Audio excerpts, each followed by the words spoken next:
Welcome to Midnight Rain Tales. The world sleeps, and the rain begins to whisper. In this quiet hour, stories drift through the night air, soft, chilling, unforgettable. Here, under the midnight sky, we share the tales the rain refuses to forget. Stay close and listen.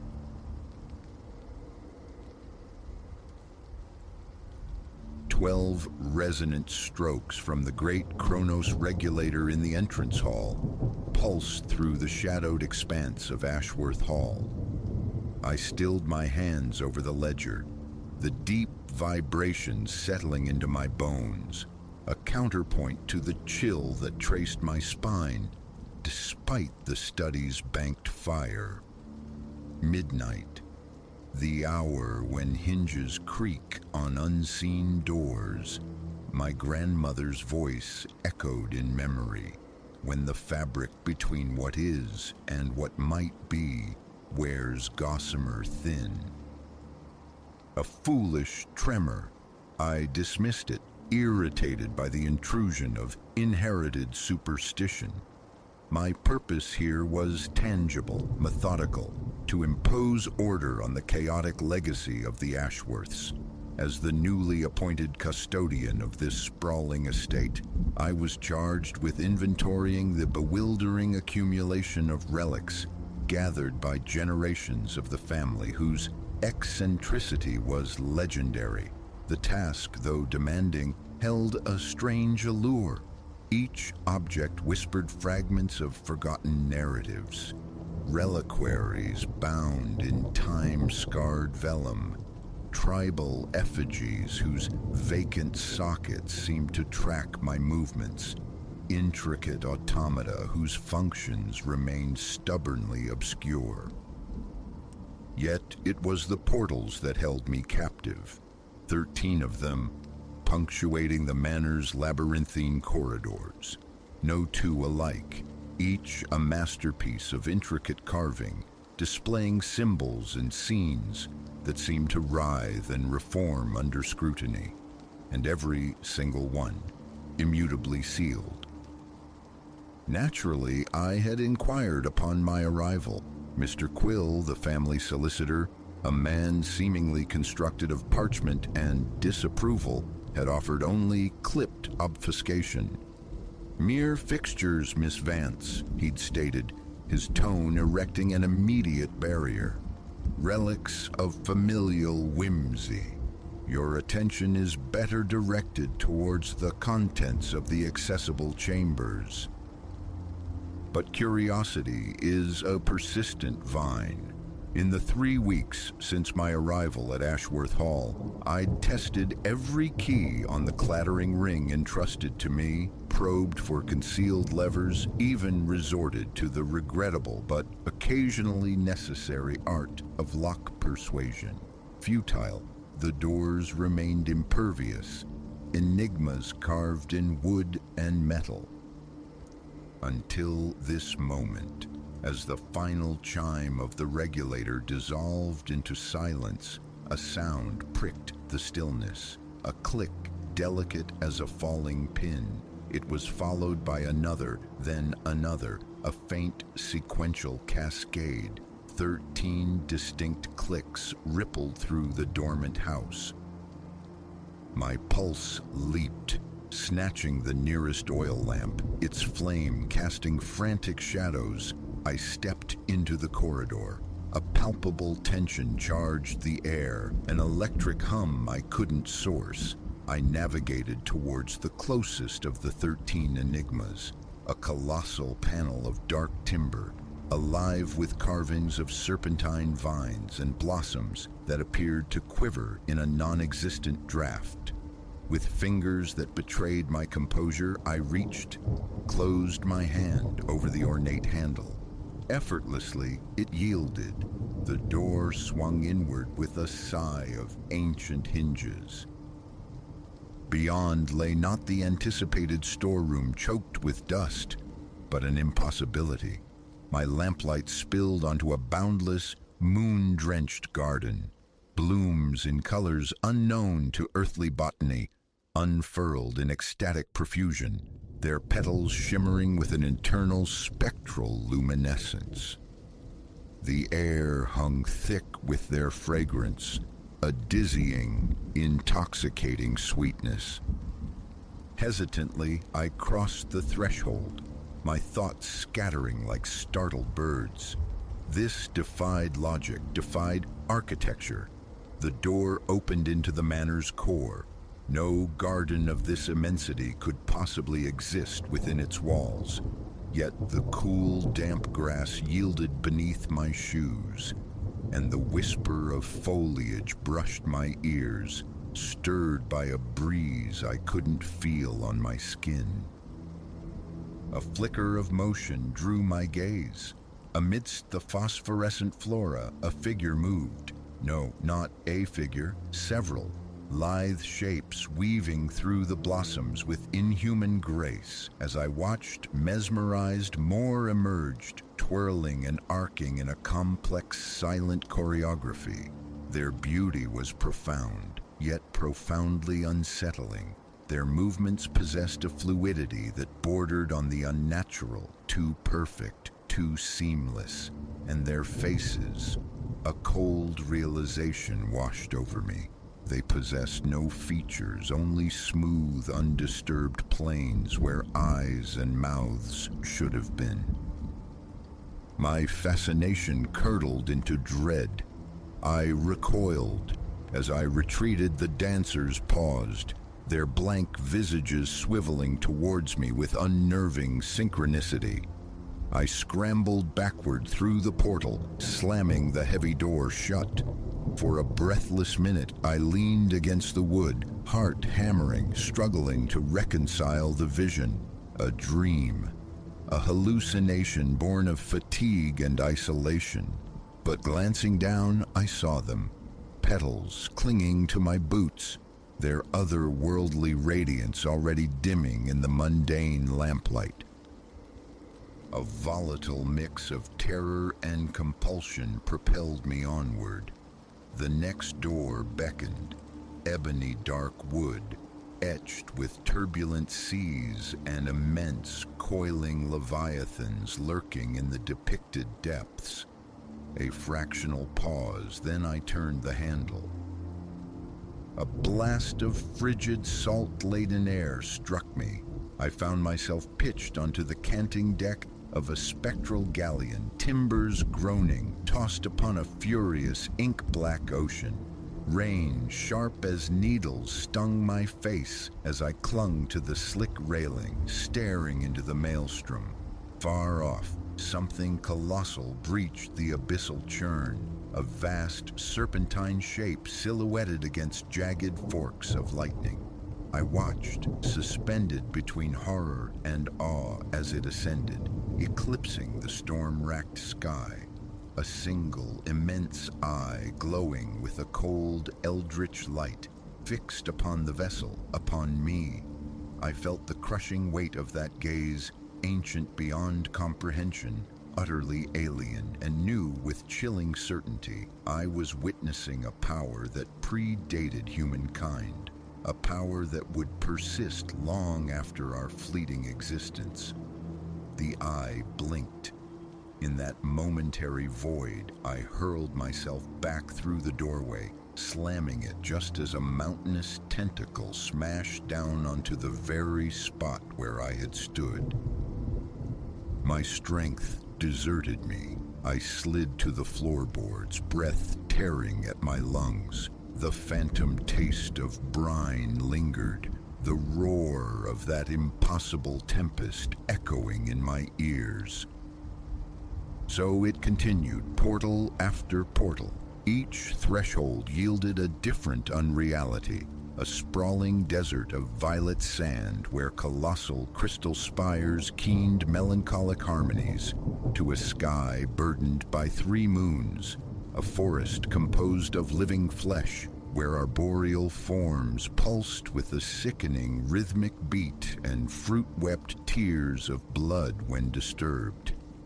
a city of bewildering geometry where gravity seemed capricious, shifting with every impossible intersection, and tenebrous figures flickered through architecture that defied Euclidean principles. With every world glimpsed, my grasp on the rational slipped further. These vistas, these entities, they unraveled the very fabric of perceived reality, yet I could not halt. An irresistible compulsion urged me forward, from one locked mystery to the next, even as sanity shrieked for retreat from this house of curated madness. At last I stood before the 13th door. It was distinct from its brethren, smaller, almost humble, fashioned from a pale, unfamiliar wood. A simple, unadorned brass knob was its sole feature. My hand trembled violently as I reached for it, the metal cool against my clammy skin.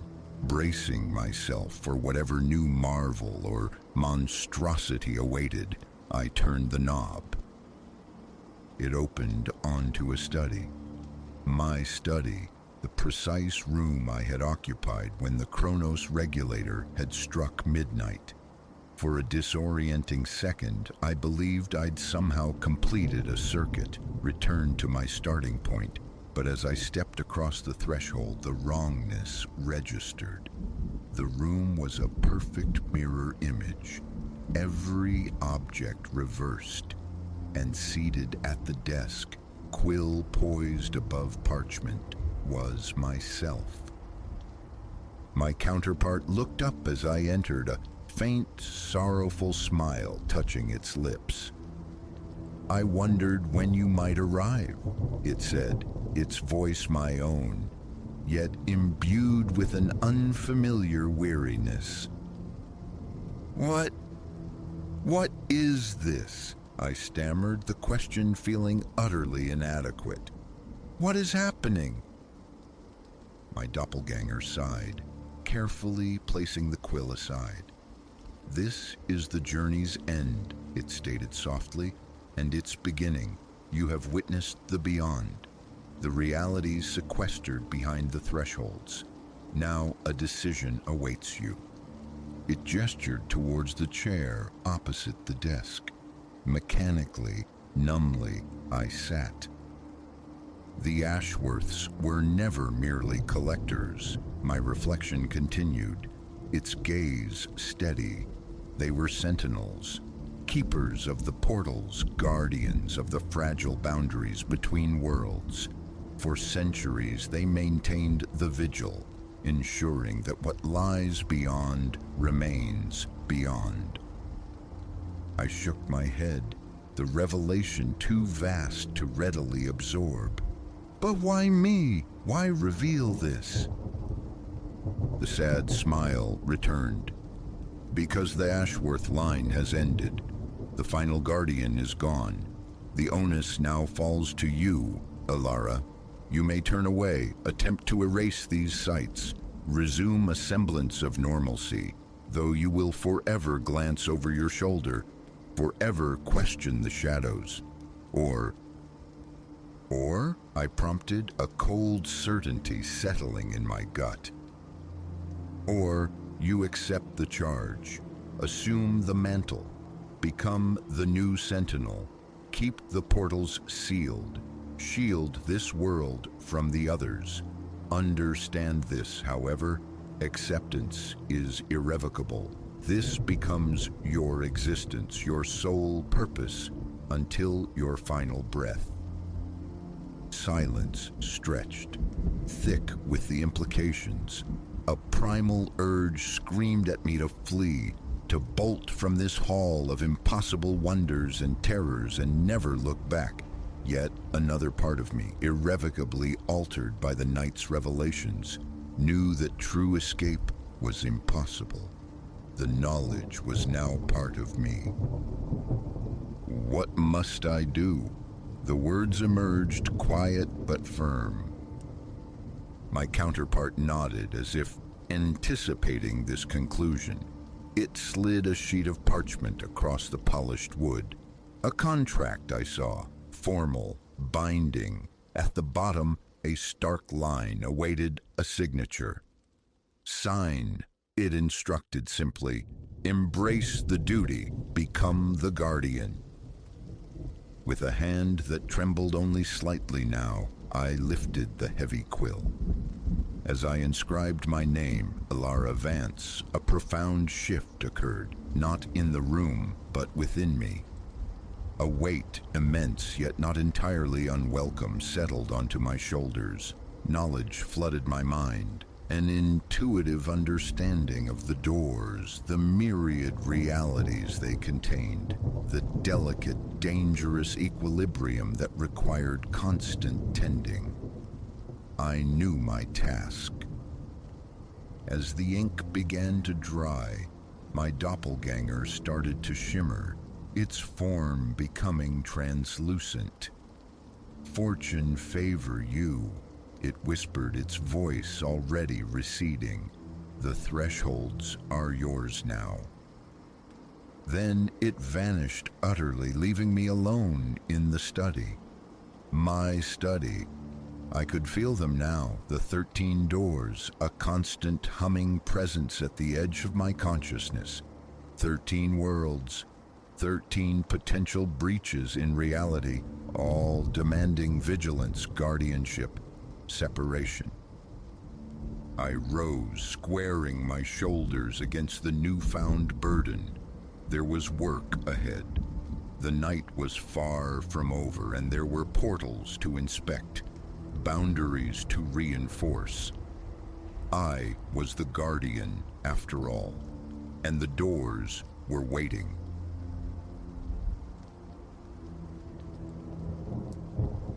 The day the keys to that vast shadowed Victorian on Sycamore Lane became ours, the future felt luminous, unblemished. We never conceived that its grandeur was merely a facade, concealing the spectral residue of lives abruptly ended within its embrace. I am Clara. My husband, Arthur, and I had hunted for months, seeking sanctuary for our burgeoning family, when this architectural relic materialized in our search, impossibly spacious, graced with ancient trees in its sprawling garden, and offered at a price that whispered of hidden flaws. Blinded by aspiration, we scarcely registered the agent's clipped murmurings about the prior inhabitants, the Pendletons, and their precipitous vanishing act. Weeks unfurled in a deceptive idyll. Fresh paint perfumed the air, chasing away the mustiness of decades.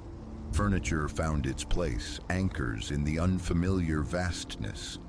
Our children, Iris and little Leo, claimed their sunlit bedrooms with shrieks of delight, their laughter echoing from the dilapidated treehouse perched like a sentinel in the overgrown yard. This we breathed to each other in the quiet evenings. This was permanence. This was haven. Yet the house began to exhale its secrets, subtly at first. A bedroom door drifting shut on a windless afternoon, keys migrating from the hall table, trivialities easily ascribed to settling timbers or weary minds. Then, perhaps a month into our tenure, the intrusions sharpened. I stood alone in the cavernous kitchen, sunlight pooling on the worn linoleum, slicing vegetables for supper. Above, the distinct cadence of footsteps, heavy, measured, pacing the length of the upper landing. Arthur, I called, heart leaping with the premature hope of his return from the city. Silence answered, thick and watchful. An icy tendril of disquiet traced my spine as I ascended the creaking staircase.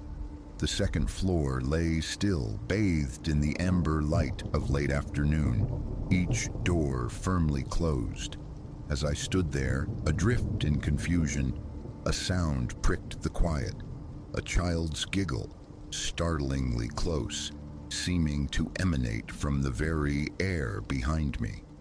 I spun, breath catching, but the corridor stretched vacant and silent.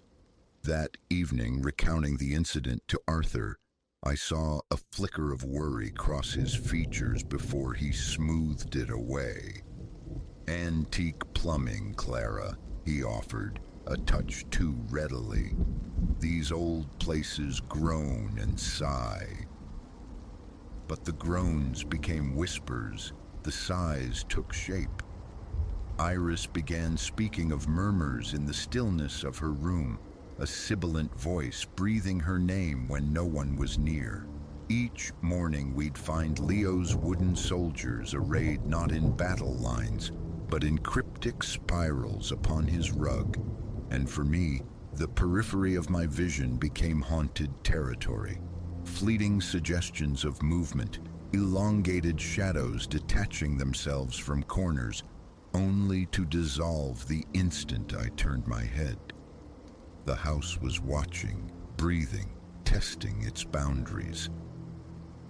The fragile peace shattered irrevocably 2 months deep, amidst the fury of a nocturnal tempest. A percussive crack of thunder jolted me from uneasy slumber. In the subsequent strobe-like flare of lightning that bleached the bedroom stark white, I saw her.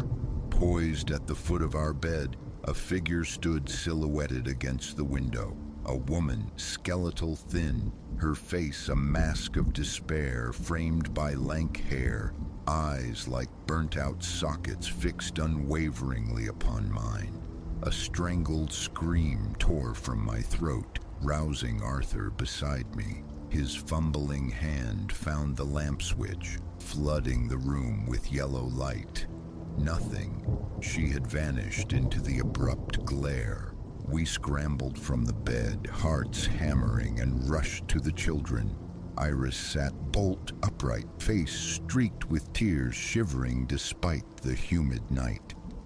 "The crying woman," she choked out, her small voice trembling. "She came again. She told me we must go before they return." That spectral visitation, Iris's terror-stricken warning, it was the precipice. The following day, foregoing all pretense of normalcy, we immersed ourselves in the shadowed history of the house on Sycamore Lane. Public records, archived newspapers, hushed local lore, piece by piece a narrative emerged that froze the marrow in our bones. The Pendletons, the family before us, hadn't merely moved. They had evaporated 3 years prior, swallowed by silence. The official investigation stalled, leaving behind only conjecture and whispers of the family's escalating anxieties, their descent into paranoia in the weeks preceding their vanishment. Further excavation unearthed a chilling lineage. For 100 years, tenancy within these walls was a curse. Families fled without explanation. Fortunes crumbled. Lives were extinguished by freak accidents, inexplicable maladies, or simply disappearance. The house wasn't just old. It was a vessel, a vortex drawing misfortune to itself. We sat amidst the scattered evidence of a century's sorrow, grappling with the unthinkable, when Leo burst into the study, his face alight with an unnerving radiance. "Papa, Mama, I found new friends," he chirped, bouncing on the balls of his feet. "They hide inside the walls, and they want me to play hide and find with them." A glacial coldness seeped through me. "Leo, darling," I managed, keeping my voice level. "What friends? What do you mean, in the walls?" He skipped over to a tarnished brass grill near the baseboard in the hallway, a ventilation register I'd barely noticed. "They come from in there," he explained, pointing a small finger. "Their faces are smudgy, but they laugh lots. They told me they've been waiting ever so long for games. Arthur's gaze met mine, mirroring the dread that constricted my own chest. Later, shrouded in the manufactured quiet that descends after children succumb to sleep, we stood before the innocuous brass vent, armed with heavy flashlights and a shared, suffocating apprehension. Arthur knelt, his screwdriver biting into the aged screws. With a soft, metallic scrape, the grill came away, revealing not ductwork, but a gaping maw of darkness. He angled his beam into the aperture. We both drew a sharp, involuntary breath. Beyond the opening lay a cramped, earthen passage, barely wide enough for a grown man to traverse on hands and knees. "Clara!" Arthur's voice was low, tight. Fear warred with the desperate need for answers. "We have to see," he murmured, more to himself than to me, determination hardening his face. "We have to understand what our son is talking to." He folded himself into the suffocating narrowness, flashlight beam carving a shaky path ahead. I hesitated only a moment before following, the metallic tang of fear coating my tongue, my heartbeat a frantic drum against my ribs, loud enough surely to alert whatever resided within. The tunnel snaked downwards into the secret skeleton of the house. The air grew thick, cloying with the scent of dust and something else, something indefinably old and sorrowful. Faint, rustling whispers seemed to slither along the packed earth beside us. Then the passage abruptly widened, spilling us into a small, hidden chamber. As our lights swept across the confines, a gasp escaped my lips, quickly stifled against my hand. The rough walls were a canvas of horrors, crudely rendered drawings executed with the unsettling simplicity of a child's hand, depicted figures contorted in silent screams, shadowed entities hovering over prone forms, and scattered across the dusty floor lay a chilling reliquary, tarnished lockets, a child's worn leather shoe, faded photographs, wallets spilling forgotten currency. The detritus of lives interrupted. Was the drawing pinned prominently to the far wall, rendered in jarringly bright crayon that turned my blood to ice? It showed 4 figures: Arthur, myself, Iris, Leo. Our stick figure effigies were encircled by a multitude of other vaguely humanoid shapes, with crudely drawn fixed smiles. Beneath this tableau, printed in shaky juvenile letters, were the words, "Our new family, play with us for always." We recoiled, scrambling backwards through the oppressive tunnel, driven by a primal terror that eclipsed thought.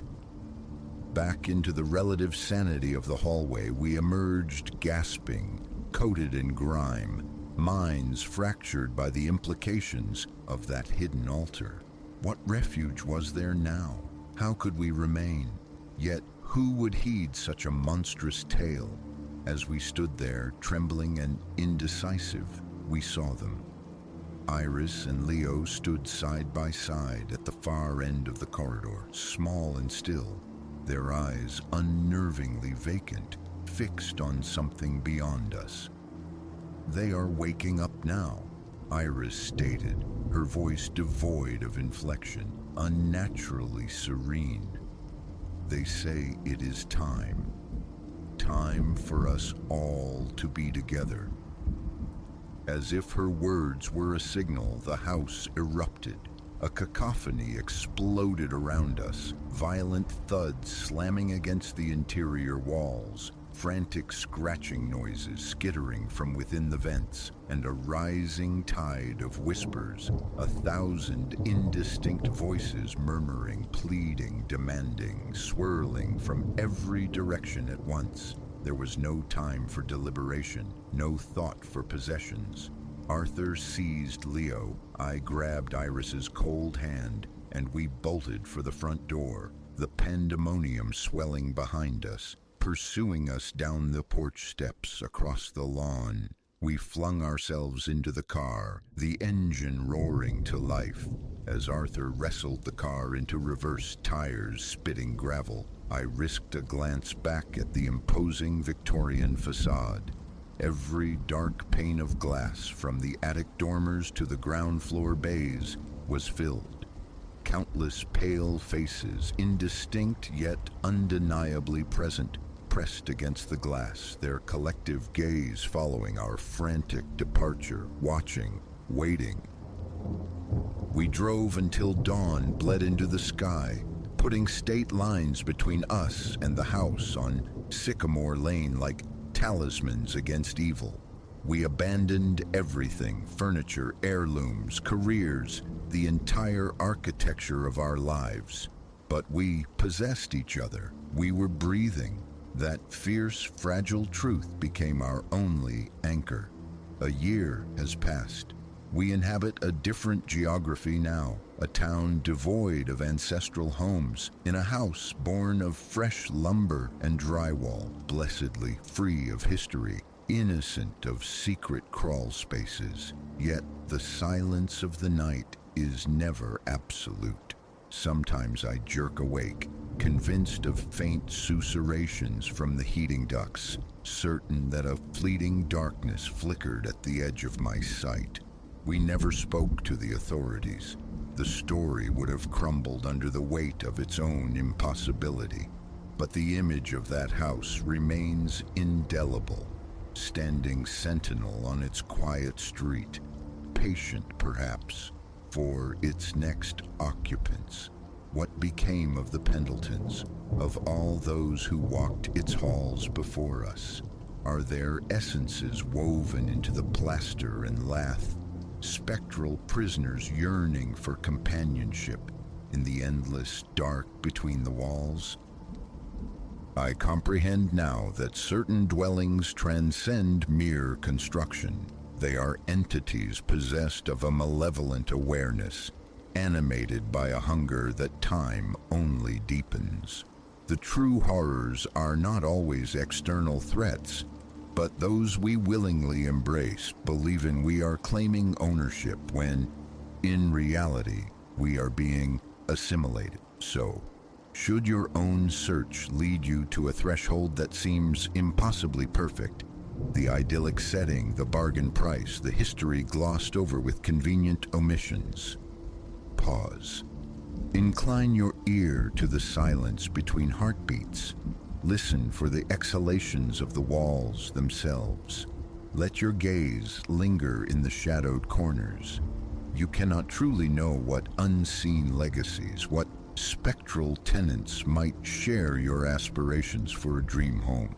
If the faintest murmur disturbs your sleep, if a flicker dances where no light should be, do not dismiss it. Do not seek refuge in logic. Flee.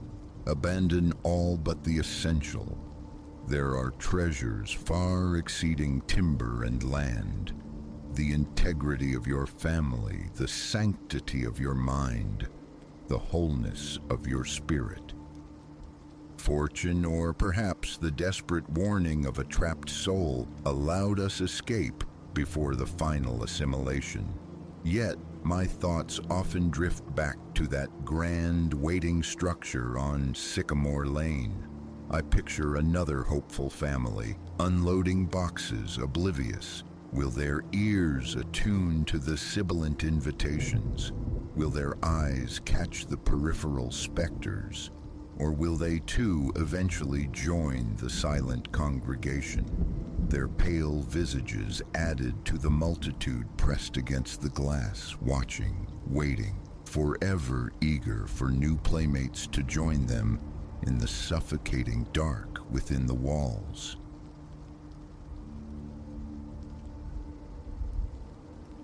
Static tore through the nursery monitor's quiet hum, a jagged rip in the evening's calm.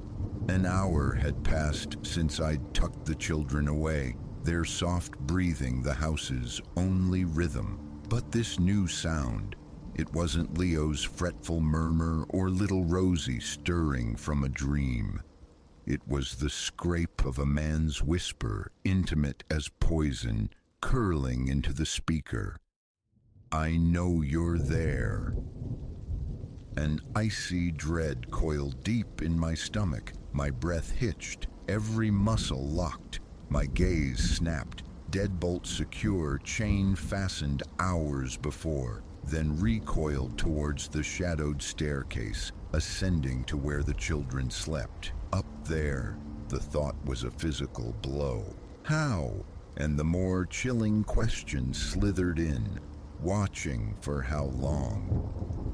I'm Clara, 17, navigating the final stretch of high school, earning college funds, watching the Holloway kids down the block. They were good people, Rosalie and Leo sweet children, 5 and 2 respectively. Nearly a year I'd worked for them, evenings melting into unremarkable routine, until this one. The evening began ordinarily enough. 6 o'clock arrival, the Holloways escaping for a needed date night.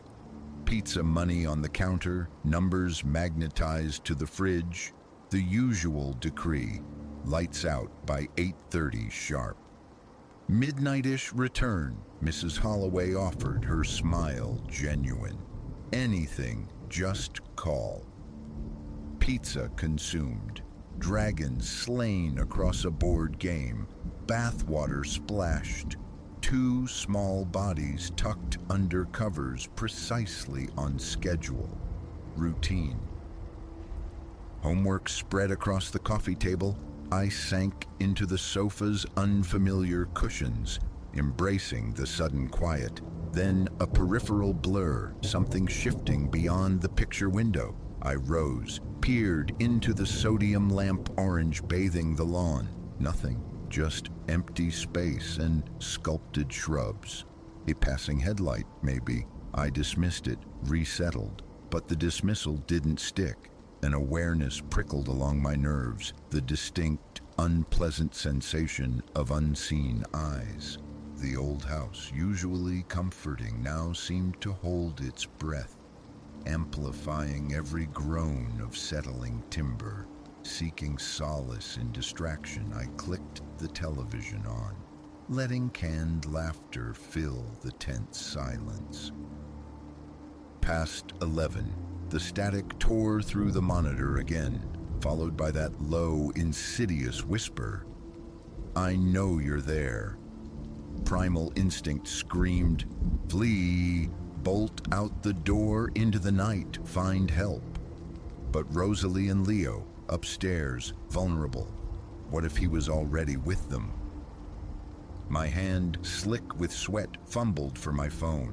A call felt too loud, a beacon in the suffocating quiet. Text, fingers trembled over the screen. "Mr. Holloway, emergency, intruder in house, call 911, send." Seconds stretched, taut as wire. My phone vibrated. An incoming call. "Mr. Holloway, no." The ringing, even muted, could betray me. Declined. Another frantic text. "Can't speak. Upstairs with children. Please God, hurry." The reply illuminated the screen almost instantly. "Cops called. En route. We're coming now. Be careful, Clara." Rooted at the foot of the staircase, the banister cold beneath my white-knuckled grip. My pulse hammered against my ribs, a frantic drumbeat surely audible in the stillness. Ascend, confront, or would that seal their fate? The choice hung, impossible. Then, creak. Overhead, measured footfalls pacing the hallway above. One room, then the next. Each step deliberate, heavy, followed by a silence that pressed down like a physical weight. The monitor hissed again.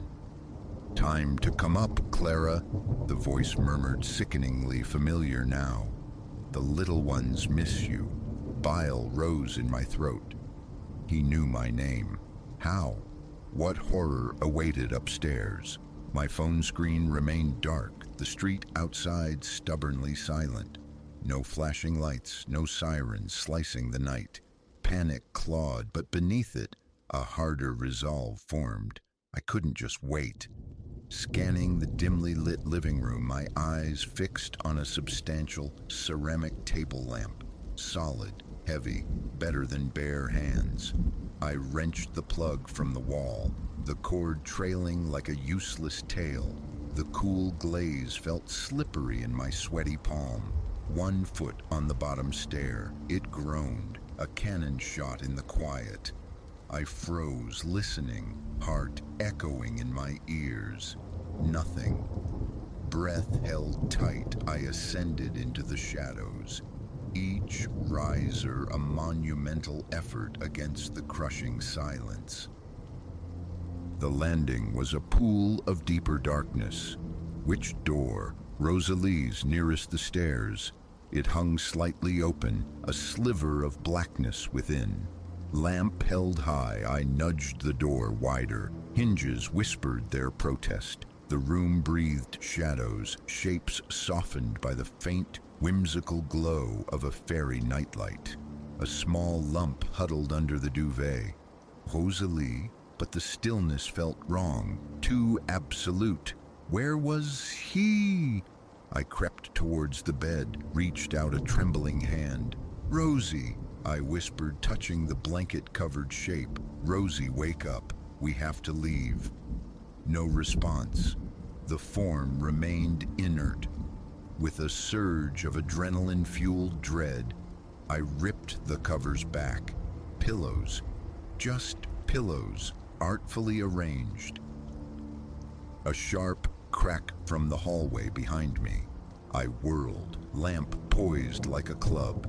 Empty, only shadows stretching long and distorted down the corridor. My breath sawed in my chest. Where were they? Where was he? Retreating from Rosalie's room, scanning the oppressive gloom, I faced Leo's closed door. Hand shaking violently, I reached for the doorknob. The cold metal shocked my fingertips.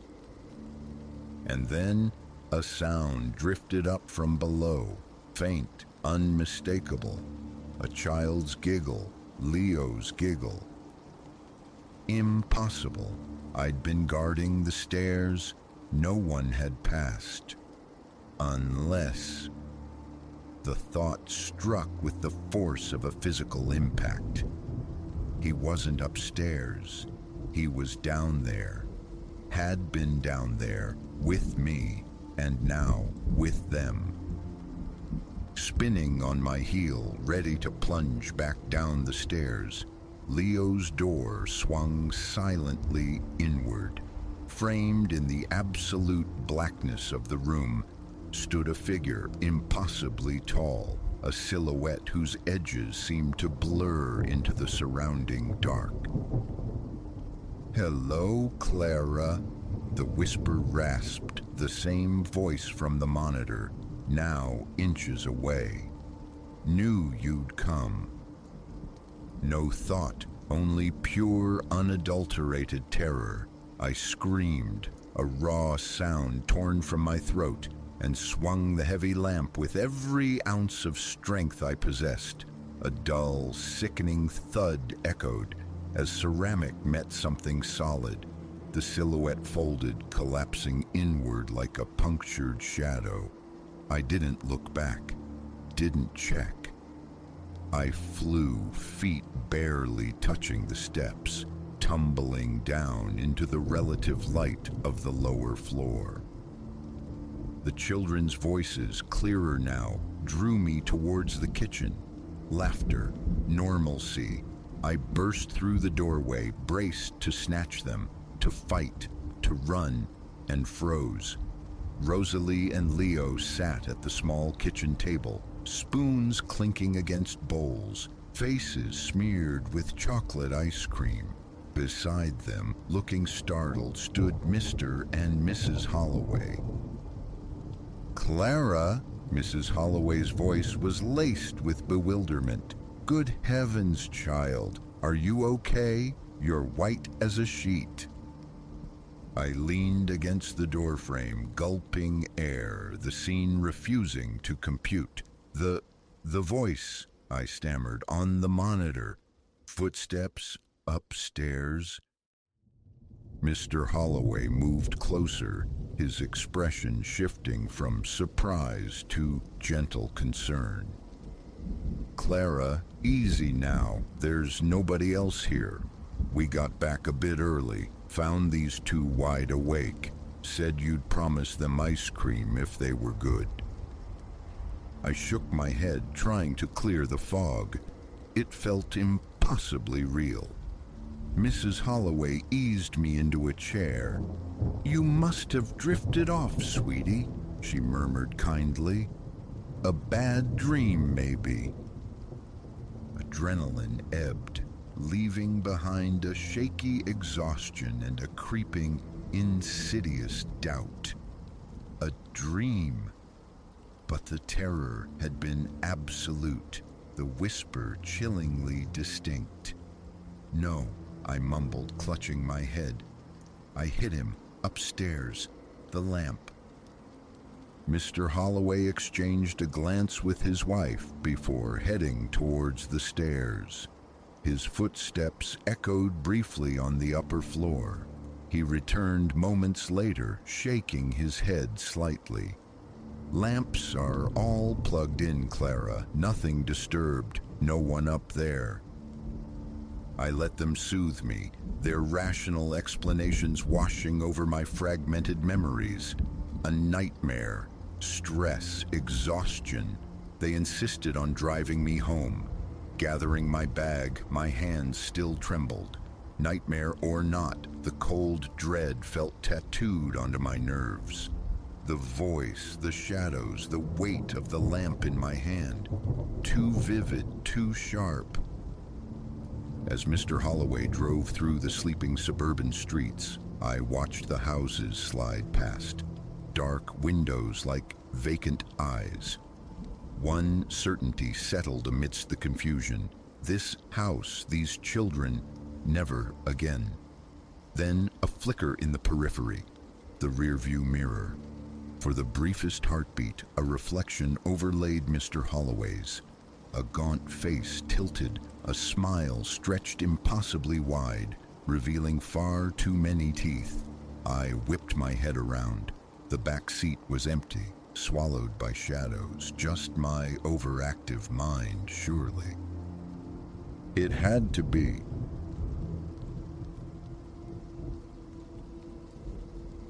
A prickle of apprehension followed me into the auction house, a low hum beneath the polite murmurings. My quest was simple, a new instrument, nothing grand, nothing fated. Yet amidst the scarred cellos and forlorn violas arrayed on linen-draped tables, my gaze snagged on a violin sequestered in the dimmest corner. Its varnish, deeply scored along the back, absorbed the overhead lights, emitting not a sheen but a peculiar, swallowed luminescence. It possessed the somber patina of long neglect, an artifact dredged from some forgotten attic's dust. Reason abandoned me. Some deeper instinct compelled my hand skyward at the auctioneer's final cadence. I departed clutching the case. The price paid a stinging afterthought. Back in the sanctuary of my apartment, I laid the instrument upon my desk. An aroma, potent and antique, rose from it. Wood dust, rosin, yes, but imbued with an intensity far exceeding its kin. The varnish webbed with fine cracks. The neck bore a subtle, unsettling warp. Curiosity overriding caution, I set about tuning it. The pegs resisted, groaning under duress, the ancient strings protesting their disturbance with faint creaks. Patiently, I coaxed them toward pitch. Then, bow in hand, I drew it across the G string. The sound emerged coarse, abrasive, yet possessed an uncanny resonance that shivered through the small room, lingering long after the vibration ceased. Scales followed, notes ascending and descending, each hollow yet strangely potent, its a quality defying easy description, a sound unlike any I'd coaxed from wood and gut before. A tremor ran through my arms, involuntary and cold. That evening's practice stretched into an hour, maybe more. An unfamiliar tension knotted my shoulders, my pulse drumming a frantic rhythm against my ribs. I forced myself to pause, consigning the violin to its velvet-lined prison, seeking refuge in sleep. But rest proved elusive. The night fractured into restless intervals, punctuated by fleeting, disquieting visions, spectral hallways thick with dust, gas lamps flickering erratically. I surfaced several times, slick with sweat, blaming the extravagance, the folly of the purchase. The following dusk found me positioning a music stand, sheet music arranged expectantly, a simple etude, something to truly test the instrument's voice. The notes sang out, possessing a startling, almost crystalline clarity. A faint susurration, an echo seemed to trail each phrase, impossible within the close confines of my living room. Perhaps some anomaly in the wood's grain, I reasoned, focusing fiercely on bow control, on precise intonation. Then a flicker at the edge of sight. I stopped, scanned the room. Empty. I resumed playing, dismissing it. Midway through the second passage, it happened again. A brief, illusory flutter. Violin lowered, my chest tightened, breath catching shallowly in my throat. I peered into every corner, my gaze sweeping the familiar space. The lamp on the side table pulsed just once. A clammy chill slicked my palms. No one visible, yet the palpable sensation of presence, of being observed from just behind my shoulder, raised the hairs on my neck. With forced resolve, I continued, switching to a brisker, more cheerful melody, hoping to dispel the unease. Barely a minute had passed when I saw it, near the kitchen entryway, a pale, indistinct silhouette, humanoid in outline, yet utterly devoid of color or substance, like heat haze shimmering against the wall. My bow faltered, quivering against the string, producing a strangled, uncertain tone. The figure dissolved. Instantly, I set the violin aside, heart hammering against my sternum. Trembling hands led me to the kitchen threshold. I flooded the apartment with light, switch by switch, room by room, alone. Returning to the living room, I stood staring at the instrument, my throat constricted and dry, my mind churned. Was I succumbing to exhaustion, to suggestion, or was the peculiar light playing tricks? A shower, television, anything to scrub the image from my mind. Unease clung to me upon waking. A rehearsal beckoned, a small ensemble downtown, but the old violin remained behind. My familiar instrument felt solid, dependable under my chin. The session proceeded smoothly, yet my thoughts kept straying, replaying the sight of that pallid outline by the kitchen door. Could the violin itself be inducing these phantoms? Returning home felt urgent. Everything lay undisturbed. I lifted the old violin from its case, the familiar tingle immediately awakening in my fingertips. I had to know. A few tentative notes, then the melody during which the apparition first appeared. As I navigated the more intricate measures, a distinct cold permeated the air. My breathing grew shallow. Faint whispers curled at the edge of hearing, unintelligible susurrations. Then, not one, but several shapes materialized, dispersed throughout the room. Translucent, they drifted in slow, languid circles. Stunned into immobility, I played on, a captive audience to their spectral ballet.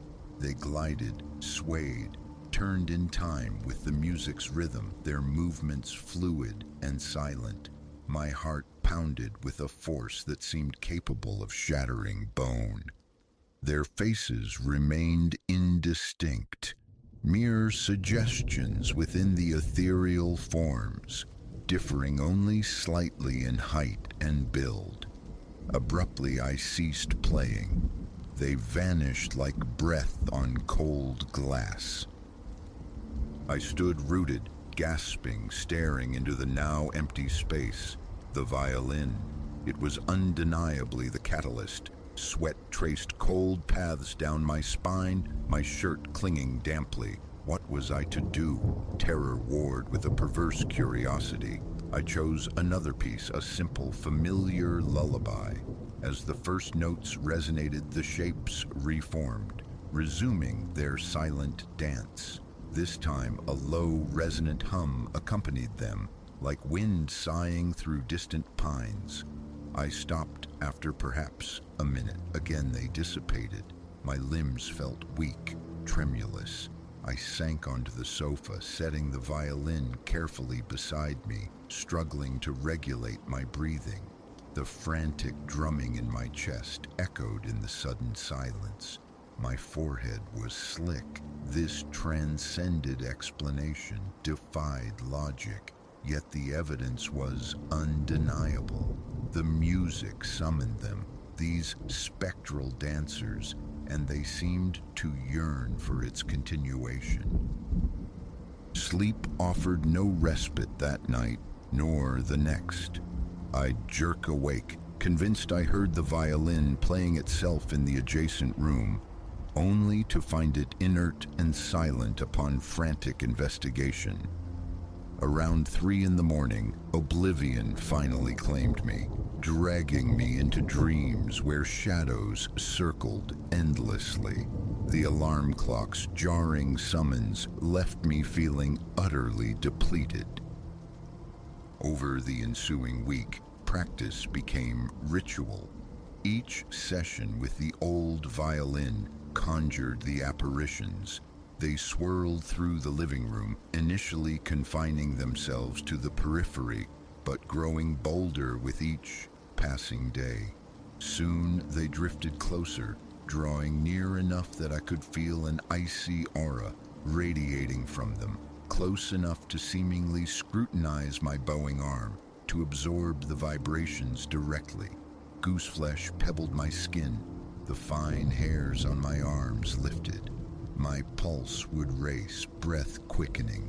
Yet I played on, compelled by a force I couldn't name. It felt less like practice, more like a demanded performance. Then came the voices. A sodden afternoon, rain drumming against the windows. I was immersed in a slow, melancholic adagio. The figures materialized, forming a tightening circle around me. As the music swelled towards its lamenting climax, whispers arose, not from one, but from all of them.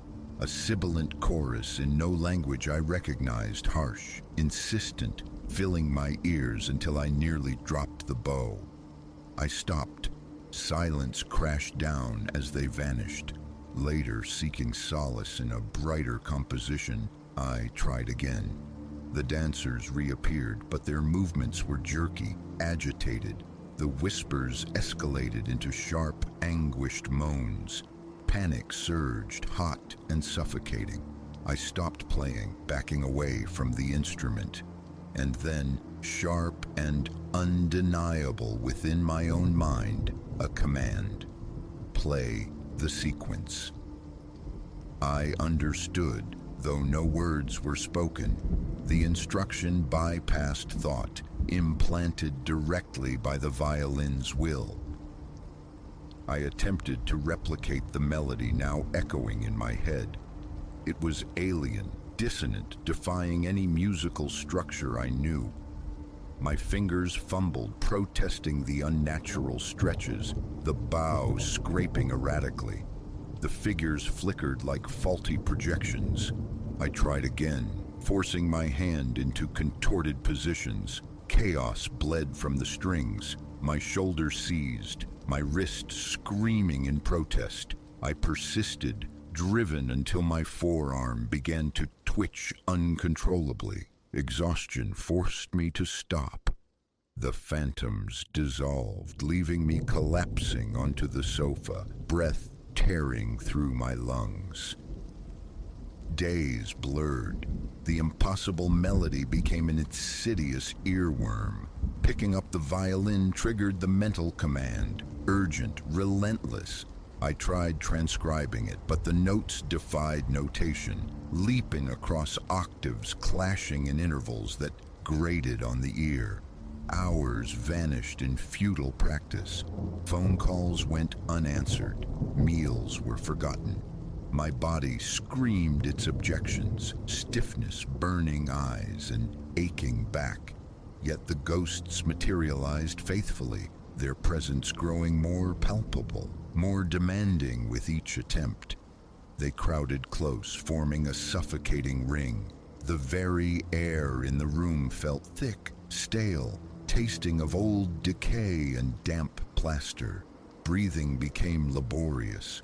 Glancing at the clock, I'd realize 6 hours had evaporated, my fingertips raw, shoulders locked in agony. Each cessation brought temporary relief as the figures faded, but their chilling presence lingered, an unseen draft in the suddenly quiet room. One afternoon, my grip failed. The bow skittered across the floorboards. Chest heaving, ears ringing, I looked up into a swirling vortex of dozens of shapes pressing inward. My hand, shaking violently, fumbled for the bow, dropped it again. Knees buckling, I crawled towards it, snatched it up, and launched into the simplest scale I could recall. The figures retreated slightly, shimmering, but did not depart. Enough. My fingers were swollen, inflamed. A persistent rash bloomed on my neck where the chin rest rubbed. Sleep was a distant memory, shattered nightly by the internal command to play. My bed felt cold, hostile. Curtains stirred without a draft. The overhead light in my bedroom developed an unnerving flicker. My reflection stared back, gaunt, hollow-eyed, skin stretched taut over bone. I resolved to silence it. I wrapped the violin in thick flannel, returned it to its case, and buried it deep within my closet, behind a barricade of old coats. For 2 days, blessed quiet. On the third, a faint scratching emanated from the closet. Soft initially, like rustling silk, it intensified, becoming a distinct scraping as if something clawed at the case from within. I investigated, found nothing amiss. Yet the sound persisted, intermittent but undeniable, fraying my already ragged nerves. A constant humming tension settled in my chest. After a week, I capitulated. Retrieving the violin felt like yielding to a fever. The moment my skin contacted the wood, the tingling returned, the air dropping several degrees. I played a simple folk tune. The ghosts reappeared, fractionally more substantial than before, still translucent but with nascent hints of eye sockets, faint contours of mouths. After a few minutes, the command echoed. The sequence. I tried again, forcing my protesting fingers through the unnatural contortions. Wrist throbbing, I pushed onward, desperate now to appease whatever entities commanded this instrument. The notes twisted, grotesque and unsettling. The bow felt leaden. My arms trembled violently. I managed perhaps half the sequence before my muscles utterly failed. My bow hand spasmed. A cry of pure frustration tore from my throat. A jarring, high-frequency vibration pulsed through the room. The ghosts surged forward as one. An arctic blast swept through me, blurring my vision. My heart hammered painfully. Thought fragmented. Not why, not cursed, just escape. I stumbled backward, dropping the violin onto the sofa, and fled into the bathroom, slamming and locking the door. Back pressed against the cool tile, I hyperventilated, the sound harsh in the small space. 15 minutes passed in terrified silence. No sound from beyond the door, but the tightness in my ribs remained. Emerging cautiously, I found the living room empty. The violin lay quiescent on the cushions. A solution, however imperfect, presented itself. Destruction felt too perilous, invoking unknown retribution. Selling it felt like passing on a contagion. Instead, I swaddled the instrument once more, secured it in its case, and slid it beneath my bed. Each night, faint rappings and whispers drift up from below. I ignore them mostly. The lights stay on. My nerves remain perpetually taut, every creak a potential harbinger. That impossible melody still coils in my thoughts upon waking. Days have passed since I touched the violin, yet its presence is a constant weight. My hands remember the shape of those chords. The whispers echo in quiet moments. Sometimes a flicker in my peripheral vision, a half-seen shape waiting. Resistance is exhausting.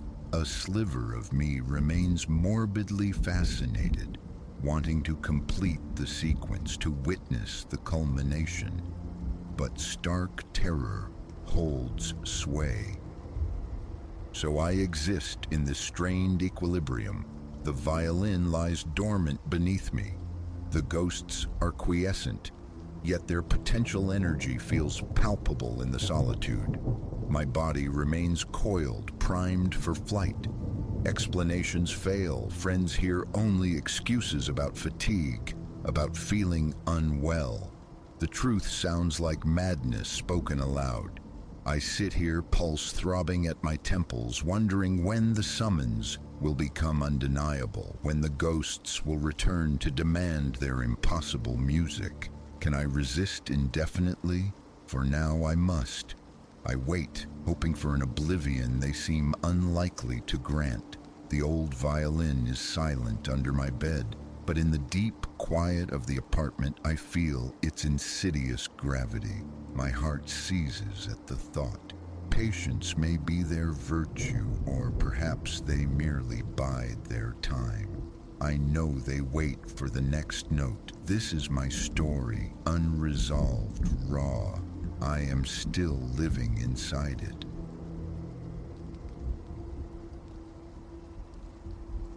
A flicker in the rear view, a reflection swimming into focus, and the sickening lurch in my gut confirmed it. A catastrophic misjudgment had been made. What began as another fare, another anonymous transaction in the nocturnal rhythm of the city, had warped into a waking terror. As the familiar constellations of streetlights bled away behind us, supplanted by an encroaching void, the awful certainty crystallized. This man seated behind me harbored no intention of arriving at any destination I could map. It had unfolded like countless other nights, steering this vessel through the urban sprawl. 6 months I'd been tethered to the rideshare circuit, a moonlighting gig chipping away at the mountain of debt accrued chasing a degree. Mostly the hours dissolved into a predictable blur, giddy students spilling from bars, preoccupied suits chasing deadlines, the occasional wide-eyed visitor seeking local color. This evening, however, fractured the pattern. I'd just deposited a laughing couple near a glass-fronted eatery downtown when the app chimed, summoning me forth. The pickup point materialized on the map, a hushed, tree-lined street, unremarkable in its suburban tranquility. Coasting to the curb, I spotted him, a silhouette waiting beneath a haloed streetlight, perhaps mid-30s, swallowed by a dark, hooded sweatshirt and denim. His features remained shadowed, deliberately obscured. Silas. My voice sliced the quiet, adhering to the familiar script. A curt nod. The rear door swung open, and he slid inside, bringing with him a faint but unsettling miasma. Stale perspiration mingled with something acrid, almost metallic like old pennies or dried blood. "Destination?" I inquired, my gaze flicking to the mirror, attempting to meet his. "Just point us north, highway," he responded, his voice a low rumble, like stones grinding together. "I'll direct you when we need to veer off." An unconventional directive, certainly, but not entirely alien. Some riders preferred navigating piecemeal. A mental shrug, and I eased the car from the curb, merging onto the feeder ramp that sluiced traffic onto the main artery. Habit prompted an attempt at connection. The usual conversational lubricant. "Long night? Heading home?" Silas offered a non-committal grunt, something like that. The clipped finality shut down further interaction. Silence descended thick and heavy, broken only by the hum of tires on asphalt. I concentrated on the ribbon of road unwinding before us. The city's dense tapestry thinned, yielding first to sprawling suburbs, then dissolving entirely into the starker canvas of open country. Nearly an hour had elapsed, marked by the rhythmic sweep of headlights across darkened fields, and still no exit loomed in his instructions. "Hey," I ventured, striving for casualness, masking the nascent unease coiling in my stomach. "We're pushing pretty far out now. You certain of the route?" That's when it happened. His eyes found mine in the mirror, and the connection sent an icy current down my spine. His stare wasn't just passive. It was an active assessment, cold, unnervingly methodical, and tinged with an awful glimmer that looked disturbingly like appetite. "Keep driving," he commanded, the gravel in his tone now edged with flint. No suggestion, only decree. My pulse kicked into a frantic rhythm against my ribs. Wrong. This was all profoundly wrong. My grip tightened on the steering wheel, slick moisture blooming on my palms. What vortex had I steered myself into? "Listen," I began, fighting to keep the tremor from my voice. "I think maybe there's been a mix-up. How about I just find a place to turn around and—" I said. Silas sliced through my words, his voice lowering to a dangerous calm. "Keep driving." Simultaneously, a subtle shift in his posture registered in my peripheral vision. Then a glint under the dim interior light. Steel, a blade, held low but unmistakable. My blood seemed to crystallize. This wasn't paranoia. It was happening. Trapped, hurtling through the darkness with an armed stranger. Destination unknown.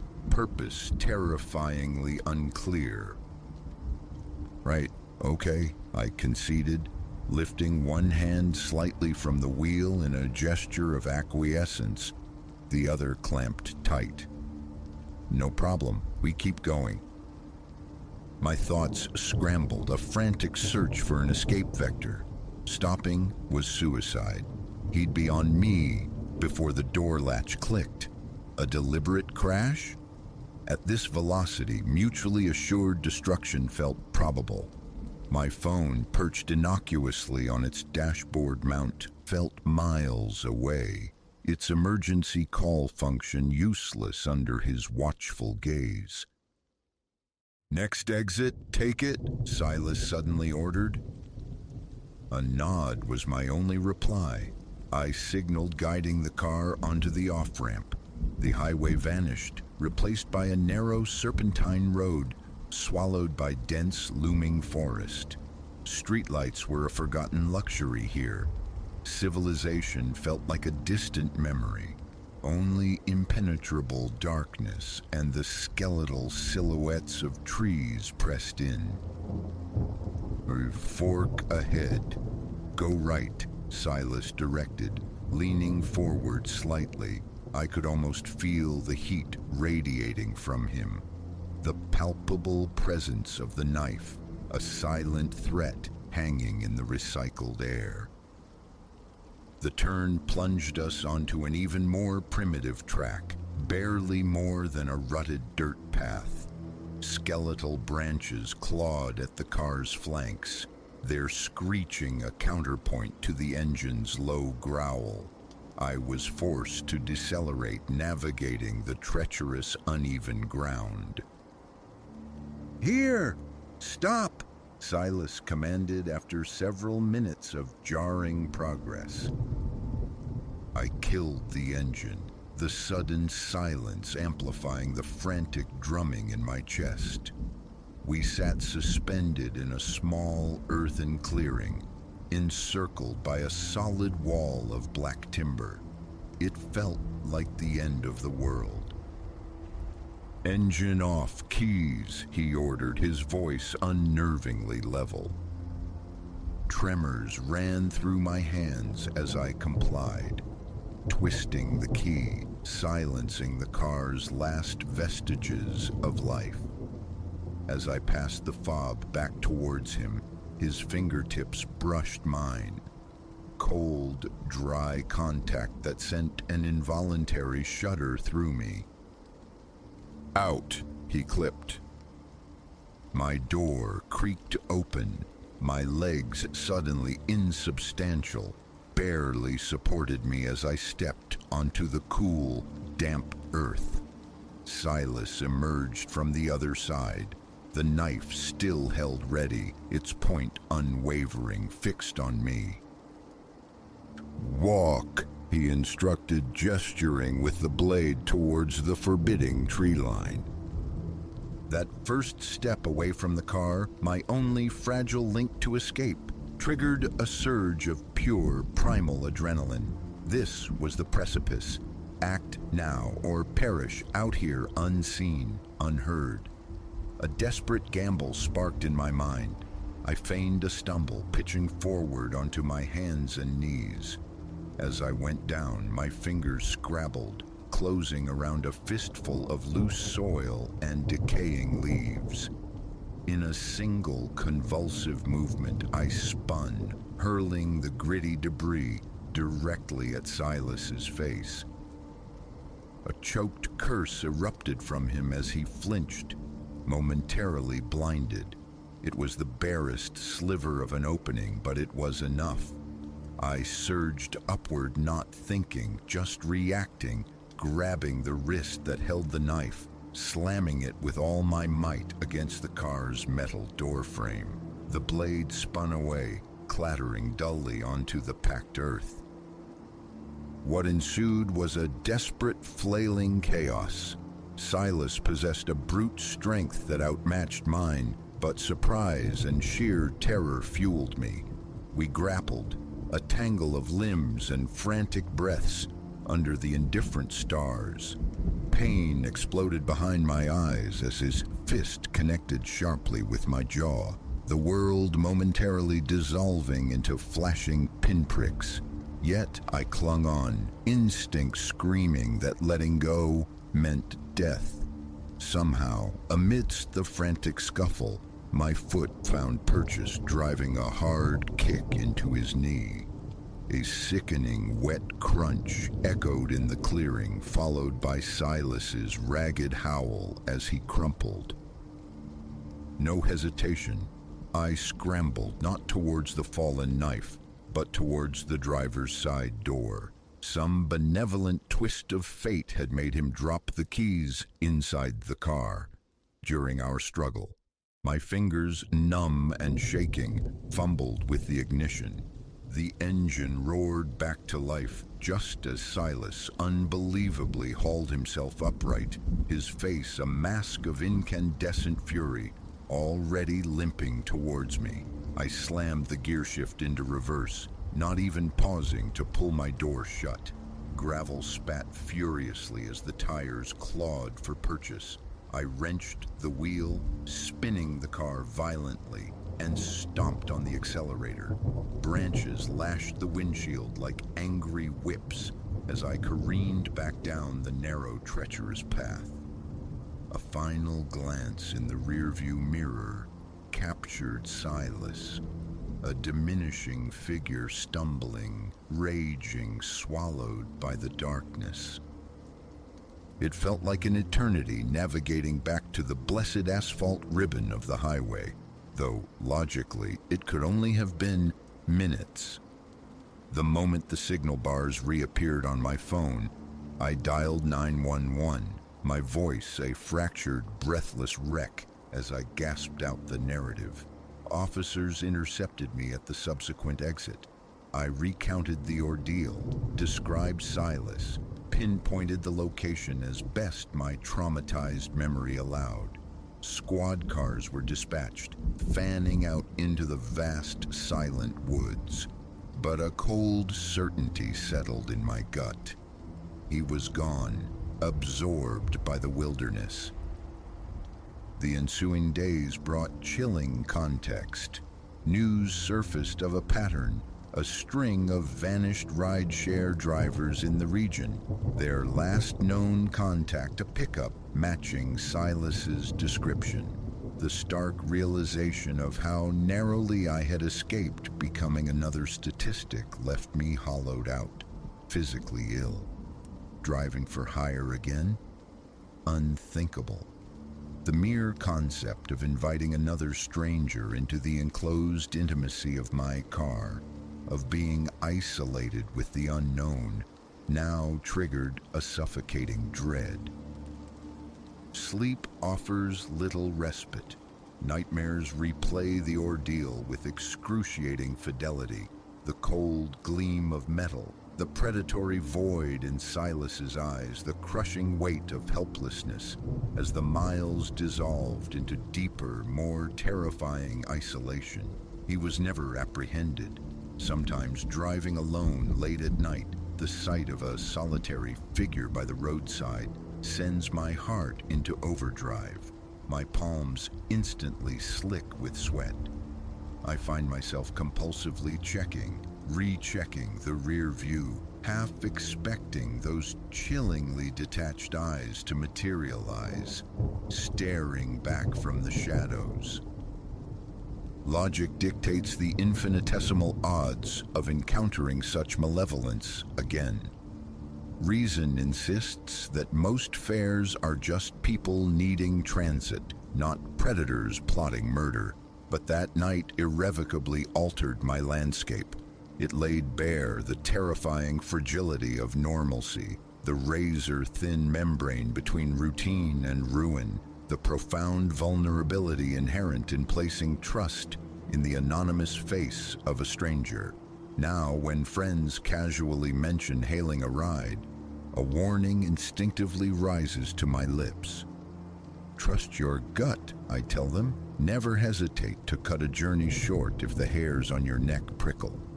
Because I learned, the hardest way imaginable, that the monster isn't always lurking in the shadows ahead. Sometimes it's already seated right behind you, calmly telling you to just keep driving.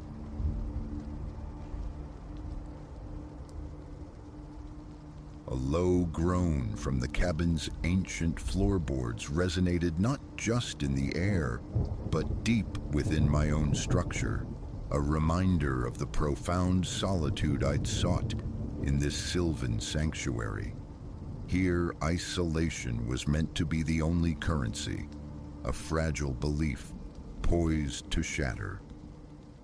Months I had craved this deliverance, this flight from the city's grinding symphony of stress, the ceaseless demands that wore spirit down to shadow. When this remote haven surfaced in my search, it felt like destiny. No etheric tethers of Wi-Fi, no phantom voices through a cell signal, only the breathing woods and Alara. The initial passage of time, 2 full sun cycles, was pure restoration. I wandered trails dappled with leaf light, lost myself in prose beside the hearth's gentle blaze, and surrendered to a slumber deeper than memory. Silence, rich and profound, smoothed the frayed edges of my nerves, disturbed only by the wind's soft conversation with the leaves or the distant piercing cry of some unseen bird. It was the third twilight that altered the narrative. Perched on the cabin's weathered porch, a glass of garnet wine cupped in my hand, I watched the sunset immolate the sky in flamboyant streaks of orange and bruised purple. As indigo bled into the landscape, the familiar forest assumed an unnerving, watchful presence. It began as a flicker, a neurological trick at the edge of vision where the trees massed thickest. A deer, my mind insisted, grasping for the mundane. But the movement repeated, more defined this time. Too tall, too deliberate for any 4-legged creature of the woods. Not animal, something else. A sudden icy pressure constricted my chest. My wineglass met the railing, a small sharp sound in the immense quiet. I rose with calculated slowness, my posture betraying a tension I fought to conceal, eyes straining into the gathering murk. "Hello?" The word emerged thin, uncertain, swallowed by the expectant air. "Is anyone out there?" Silence answered, but it was a charged void now, pregnant with unspoken intent. One step I took towards the refuge of the cabin door, every primal instinct shrieking for sanctuary, for locks engaged. My fingertips brushed the cool metal of the knob just as the sound erupted, a twig snapping, loud and sharp as a fracture in the evening stillness.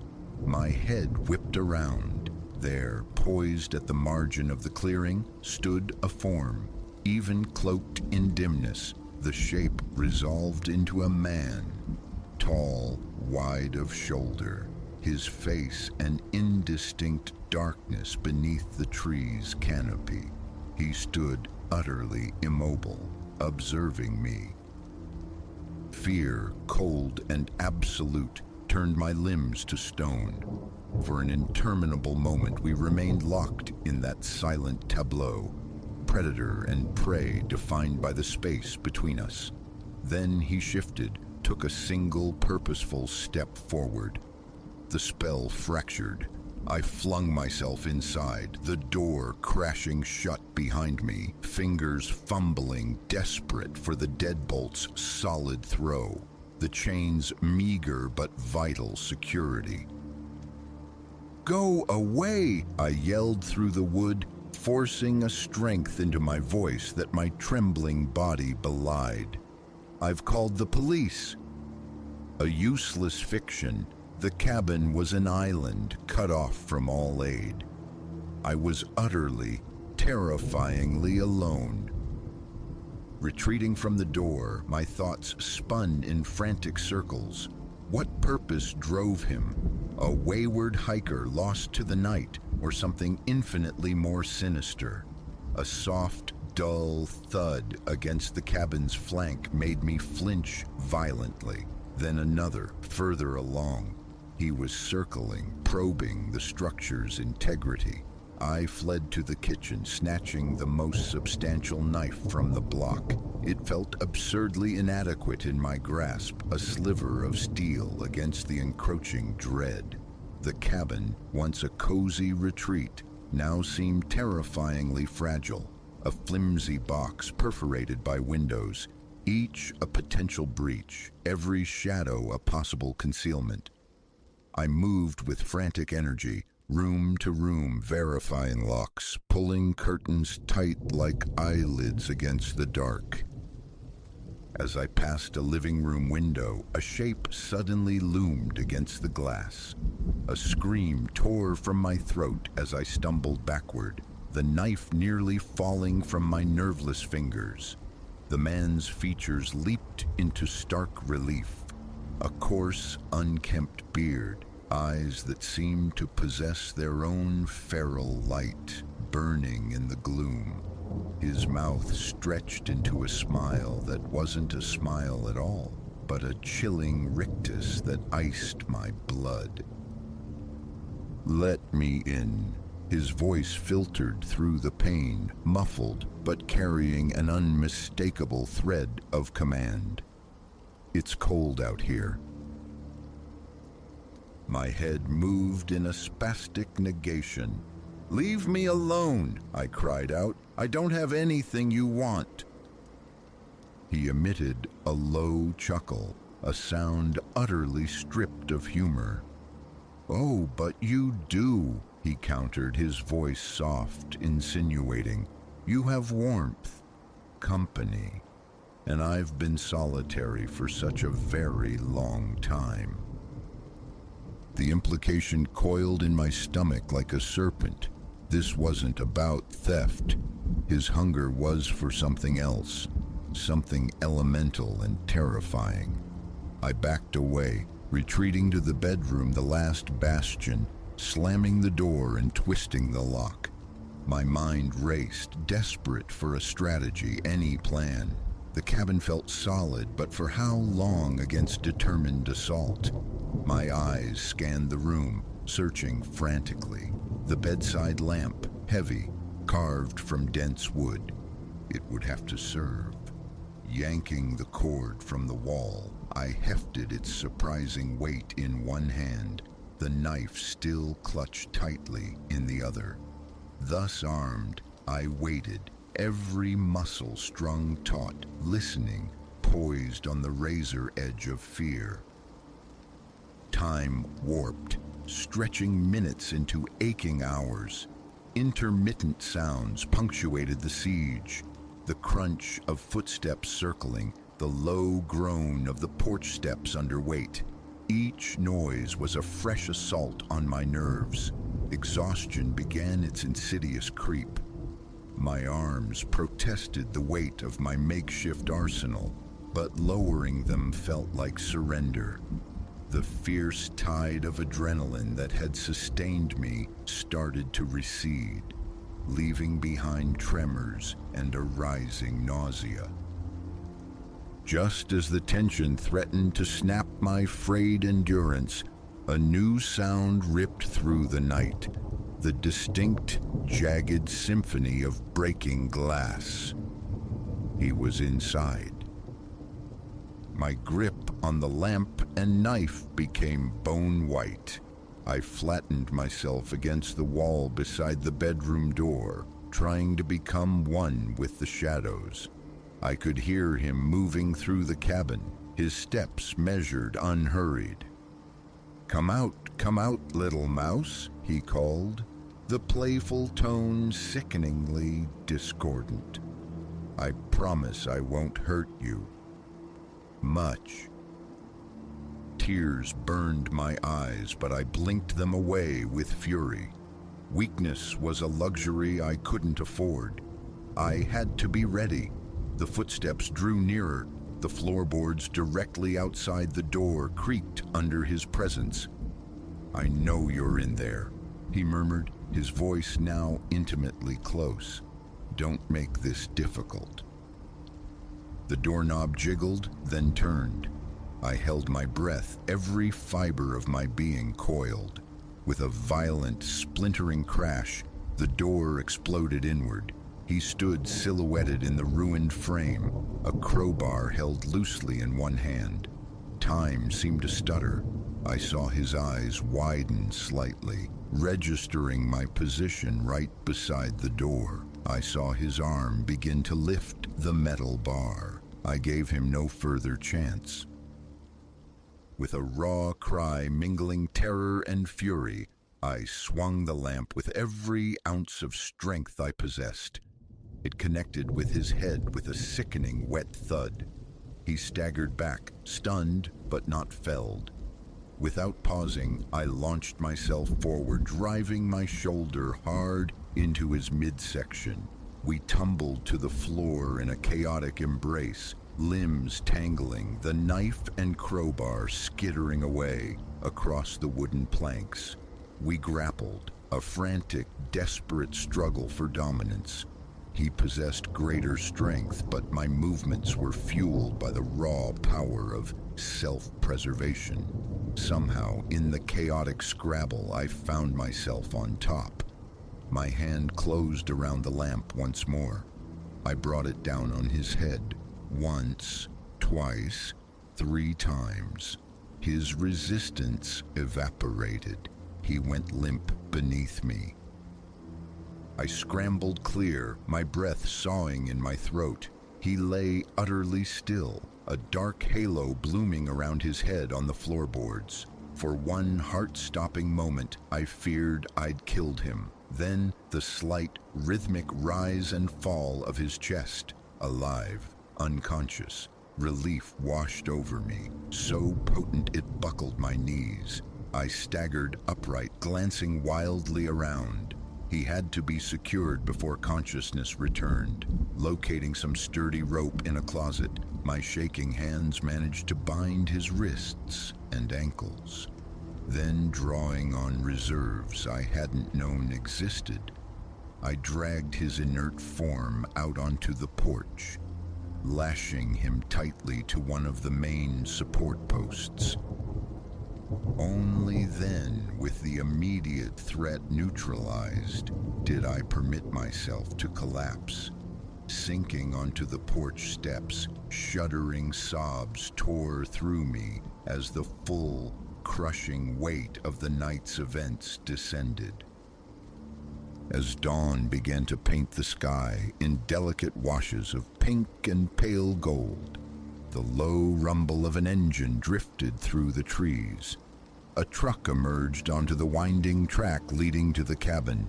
Mr. Finch, the property manager, arriving for his weekly check-in. I waved, a frantic, desperate gesture, as the truck halted. His initially cheerful expression dissolved into shocked concern as his gaze took in the scene. Me, disheveled, tear-stained, beside the bound, unconscious man, tied to his porch. The hours that followed were a surreal haze, the flashing blues and reds of police cruisers, the arrival of an ambulance, the low murmur of questions and statements, the stark flashes of cameras documenting the transformation of my temporary refuge into a crime scene. While a paramedic gently checked me for injuries, a detective approached, his face grim.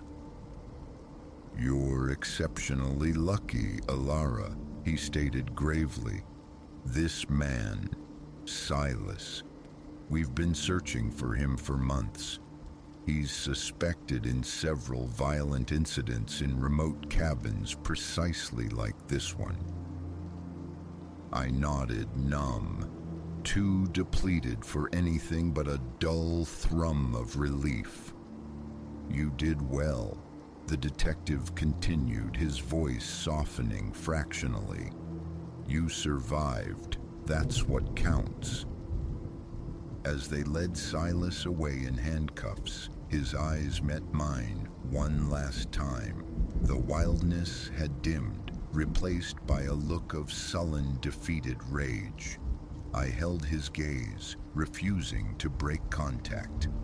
I had stared into my deepest fear and had not blinked. The sun climbed higher as I prepared to leave the cabin forever.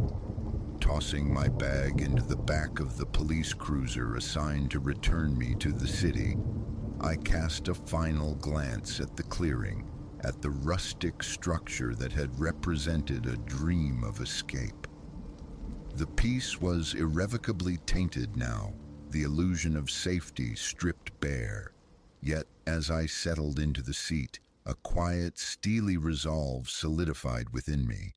I had unearthed a strength I never knew I possessed. The woods had harbored danger, yes, but they had not broken me. Whatever future trials awaited, I knew with sudden clarity that I could meet them. I had faced the darkness and emerged, battered but undefeated. As the cabin receded from view, I closed my eyes, releasing a long, slow breath. The nightmare was concluded. It was time to go home.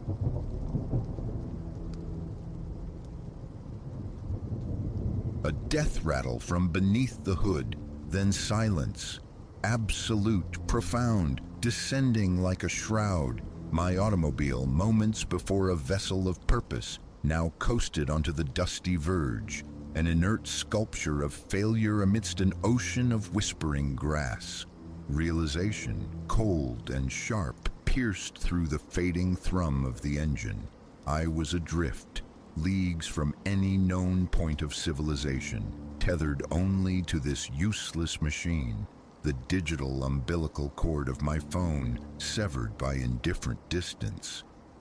Little did I fathom this mechanical betrayal was merely the overture to a far darker composition.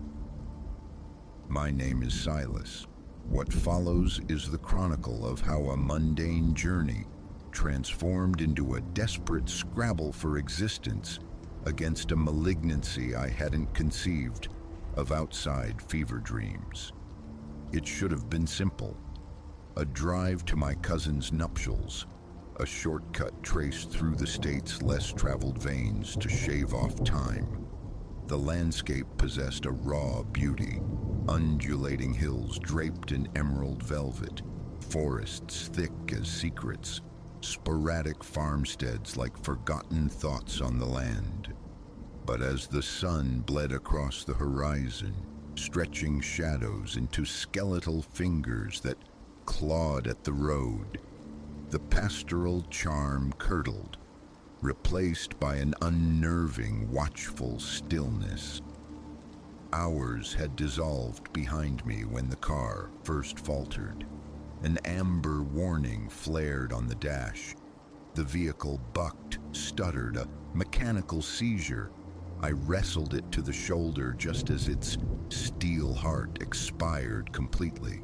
Lifting the hood offered no solace, only a baffling labyrinth of wires and conduits, alien script to my mechanically illiterate eyes. A sigh escaped me, mingling with the dust motes dancing in the twilight. My phone, predictably, displayed only mocking emptiness. No signal. Assistance, it seemed, would require a more antiquated approach. Far off, a glimmer pricked the deepening gloom. Pinpricks of light suggesting habitation, perhaps half a mile distant along the serpentine road. Not ideal, certainly, but the sole beacon in this encroaching void. A chance for a telephone, perhaps directions to the nearest hamlet. As I walked, the silence intensified, pressing in, swallowing the familiar nighttime chorus of crickets and owls. Only the crunch of gravel beneath my worn soles and the rasp of my own breath broke the quietude. The farmhouse materialized slowly from the dusk. weathered clapboard siding, a porch roof bowing under the weight of years. Yet lights glowed warmly within, and a battered pickup truck stood sentinel nearby. Life persisted here. I neared the front door, mentally rehearsing my appeal for aid. Before my knuckles could meet the wood, however, muffled voices seeped from inside. Urgent, strained tones halted me. "We cannot sustain this," a woman's voice frayed at the edges. "Someone will learn." "Nobody learns," a man retorted, his voice a low growl, rough as burlap. "We're meticulous, always." "But the risk," her words were abruptly sheared off as my foot inadvertently struck a discarded tin can on the porch steps, its clang echoing like a gunshot in the stillness. Inside, the voices ceased instantly. I froze, breath caught in my throat, acutely aware of my trespass upon a conversation not meant for outside ears. The door creaked open, framing a figure tall and broad, etched with the harsh lines of sun and labor. His eyes cold chips of flint swept over me, his expression a locked vault. "Something you need?" he inquired, the civility thin, barely masking a desire for me to vanish. I forced moisture into my dry mouth, stretching my lips into what I hoped was an apologetic smile. "Terribly sorry to impose. My car's given up the ghost, maybe half a mile back. I was hoping, could I possibly use your telephone to call for a tow truck?" He regarded me for a long, unnerving moment, then cast a brief glance over his shoulder towards the unseen interior. When his gaze returned, a disturbing flicker ignited within those flinty eyes, sending an icy tremor down my spine. "Surely," he said, his voice now unnervingly cordial. "Can't have you stranded out here in the dark. Come on in." Every nerve fiber thrummed a warning, screaming retreat, but logic, however flawed, dictated compliance. I needed help. This was the only wellspring. I stepped across the threshold, the floorboards groaning a somber welcome beneath my weight. The farmhouse interior was dimly lit, choked with clutter. The air hung thick, heavy with an indefinable scent, cloyingly sweet, yet underscored by a faint, pervasive aroma of decay. A woman materialized in a kitchen doorway, nervously wiping her hands on a faded dishcloth. She offered a taut smile that never reached her haunted eyes. "Phone's through here," the man, Abel, I would learn, indicated, gesturing me towards the kitchen. As I passed the woman, Miriam, I registered the bloodless white of her knuckles clutching the cloth. Her gaze met mine for a fleeting second, and in its depths, I saw an emotion stark and unmistakable: terror. The kitchen was cavernous, dominated by a colossal, old-fashioned wood stove, but my attention snagged on something else. The cellar door, heavy, reinforced timber, secured not with one but multiple sturdy locks bolted to the outside, an anomaly that screamed silent alarms. Abel pointed to an ancient rotary phone mounted on the wall. "There she is. Got the number for your tow?" I hadn't, but the operator was my fallback. Lifting the heavy Bakelite receiver, I became acutely aware of Abel positioning himself casually, yet deliberately, between me and the only visible exit.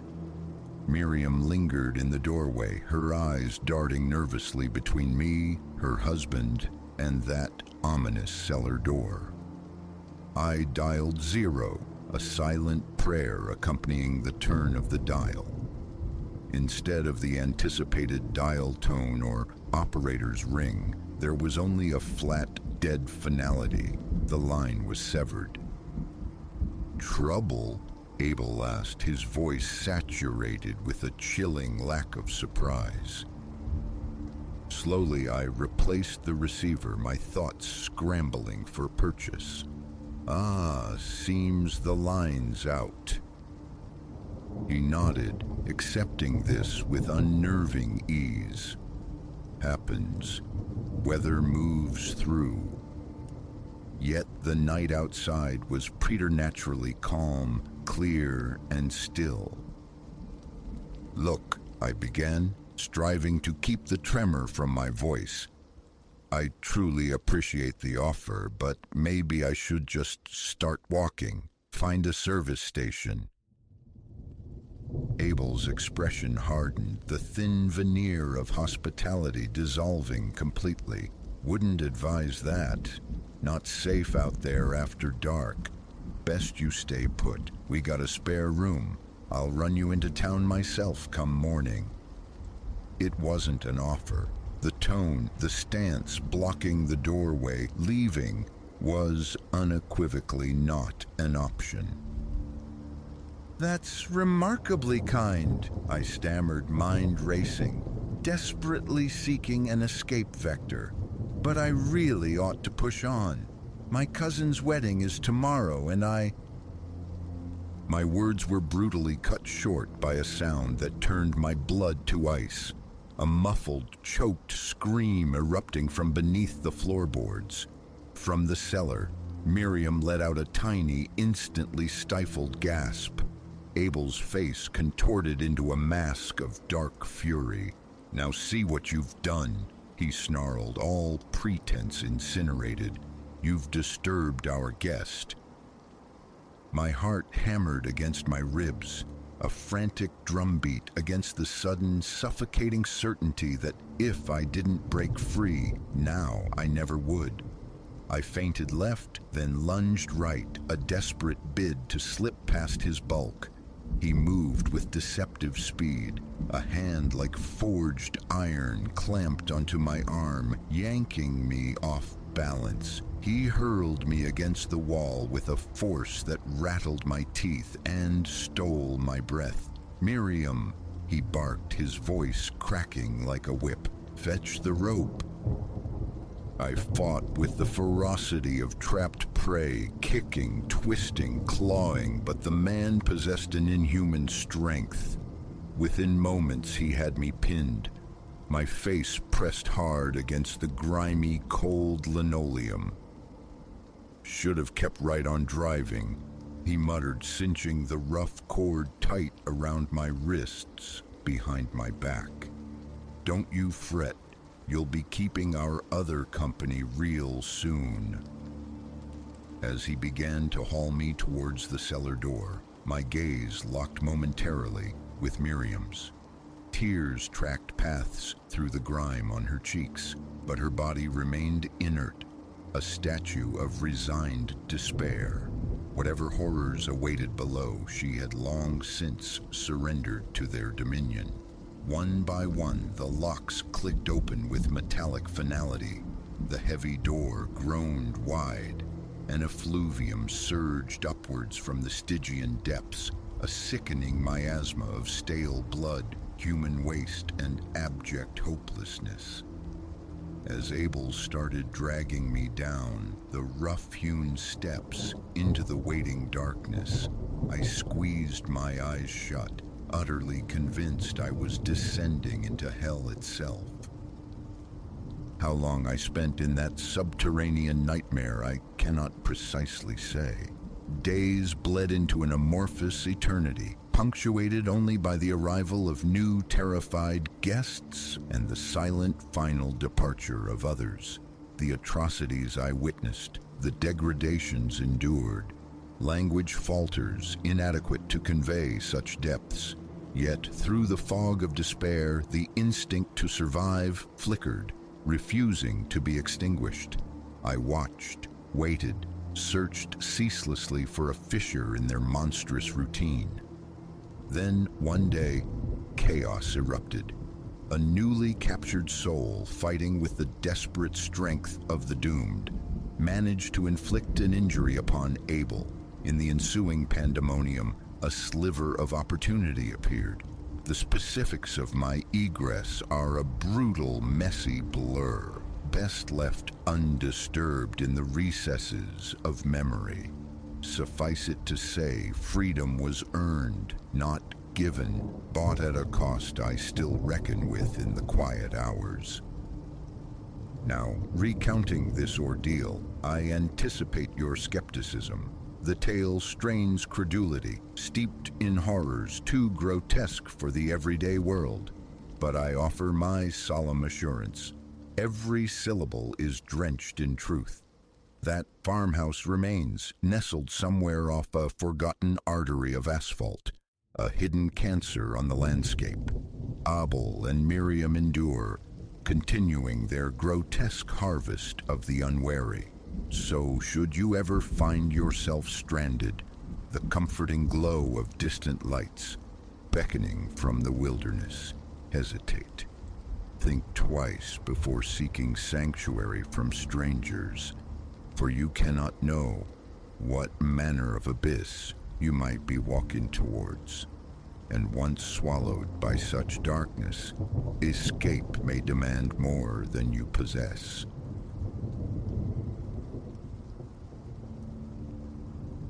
The vibration hummed against the worn couch fabric, a low thrum in the pre-dawn stillness.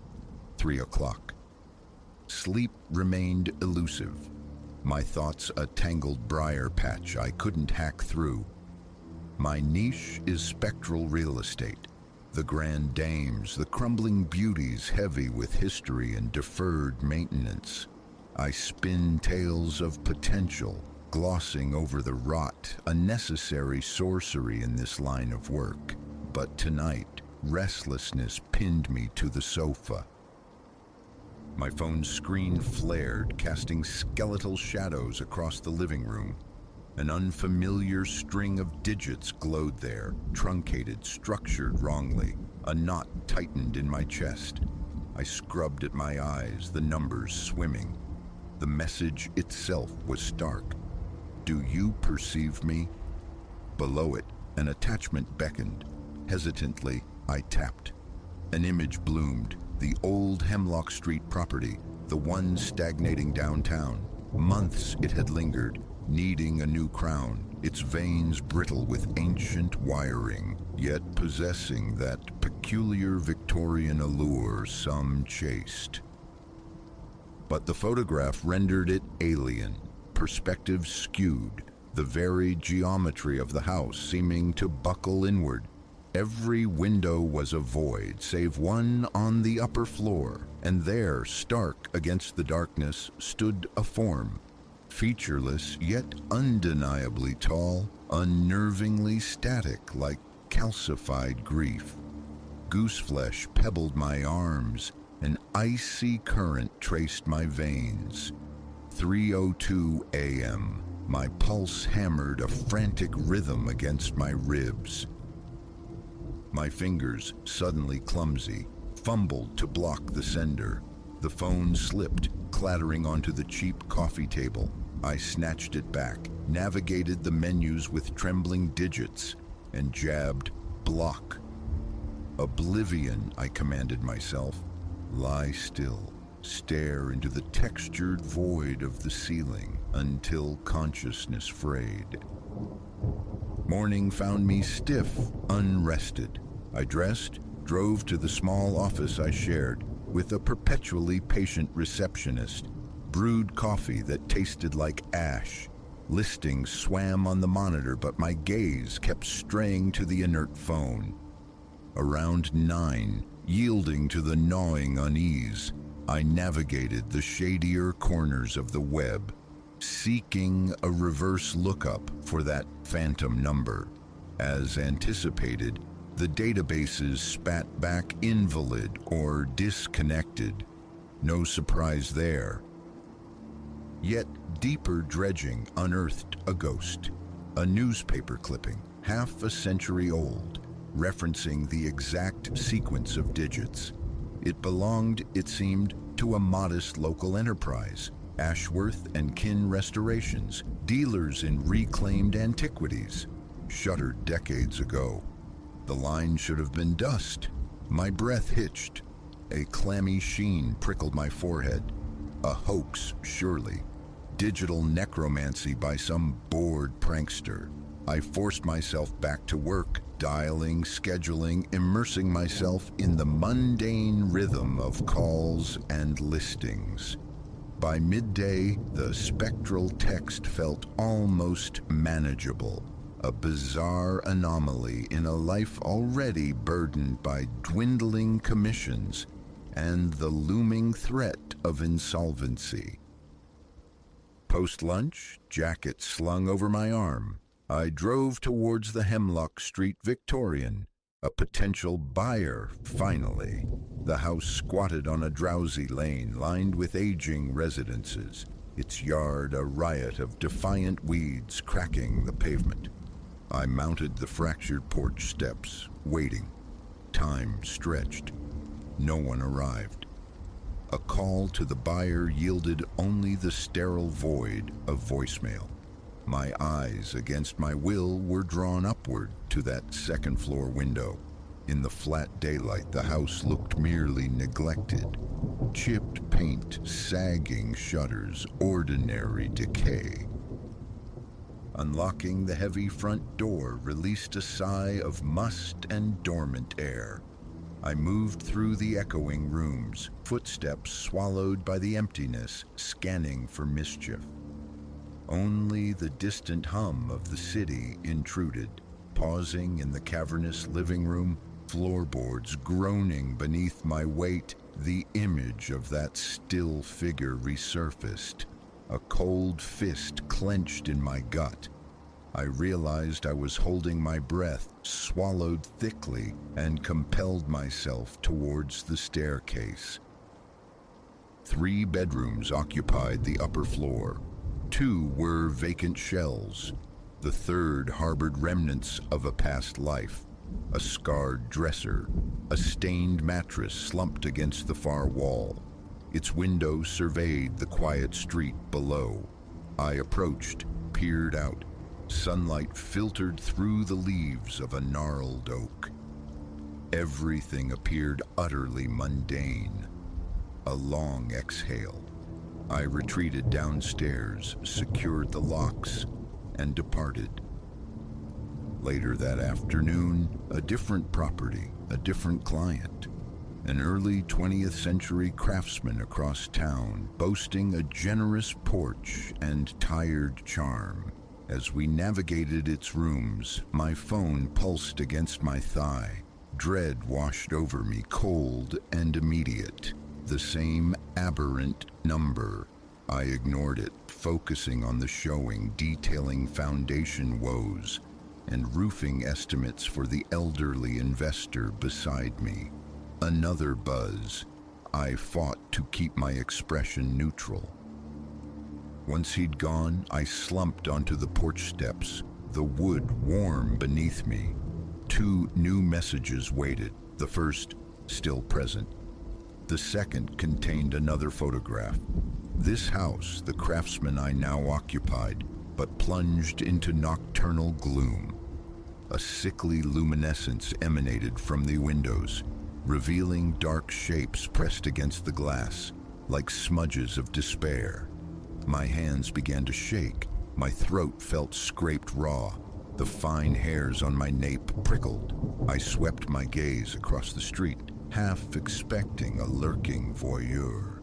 Only passing cars disturbed the quiet. Impulsively, I dialed the number. It rang once, a single hollow tone, then silence. Absolute silence. I stared at the screen, waiting for something, anything. My stomach churned. Grabbing my satchel, I locked the craftsman, the click of the deadbolt unnaturally loud.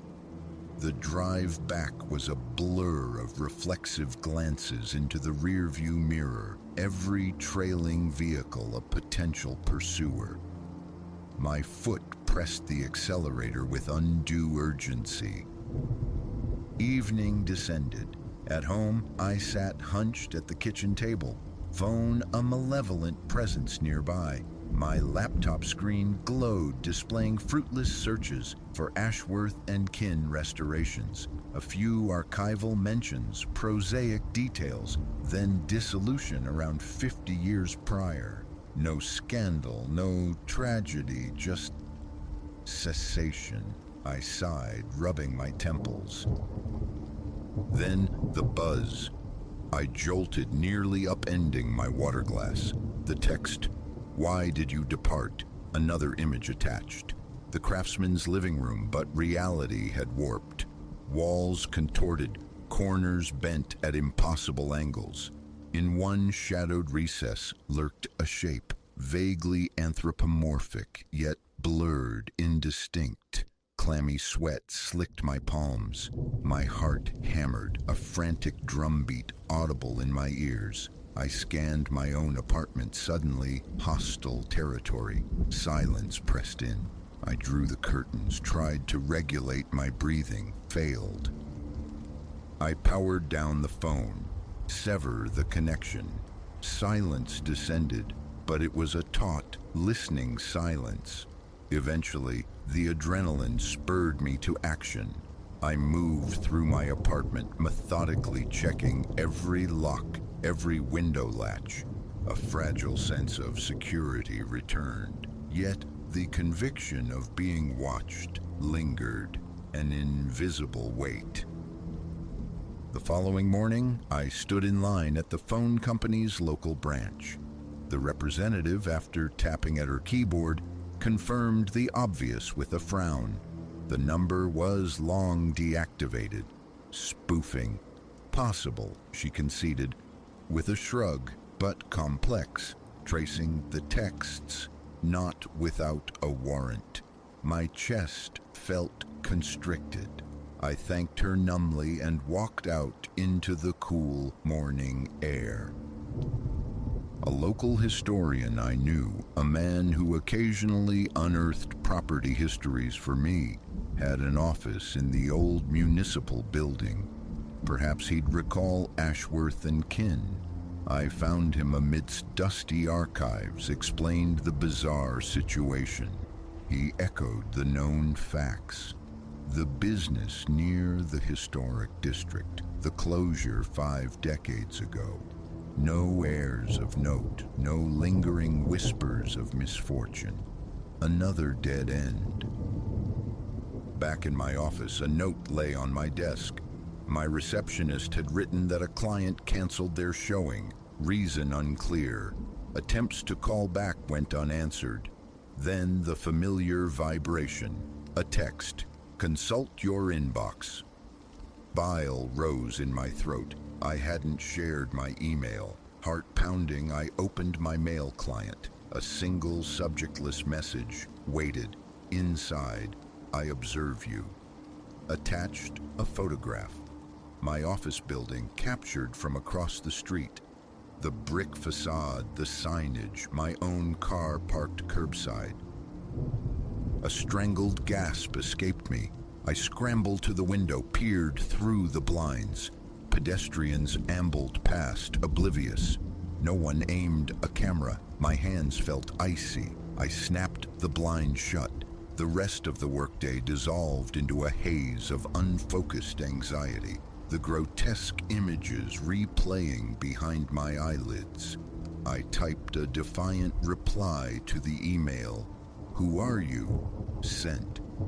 Silence answered. Late afternoon, yielding to a desperate impulse, I drove back to the Hemlock Street Victorian. I had to know. Was someone physically inside, orchestrating this torment? A disgruntled former owner? Thrill-seeking trespassers?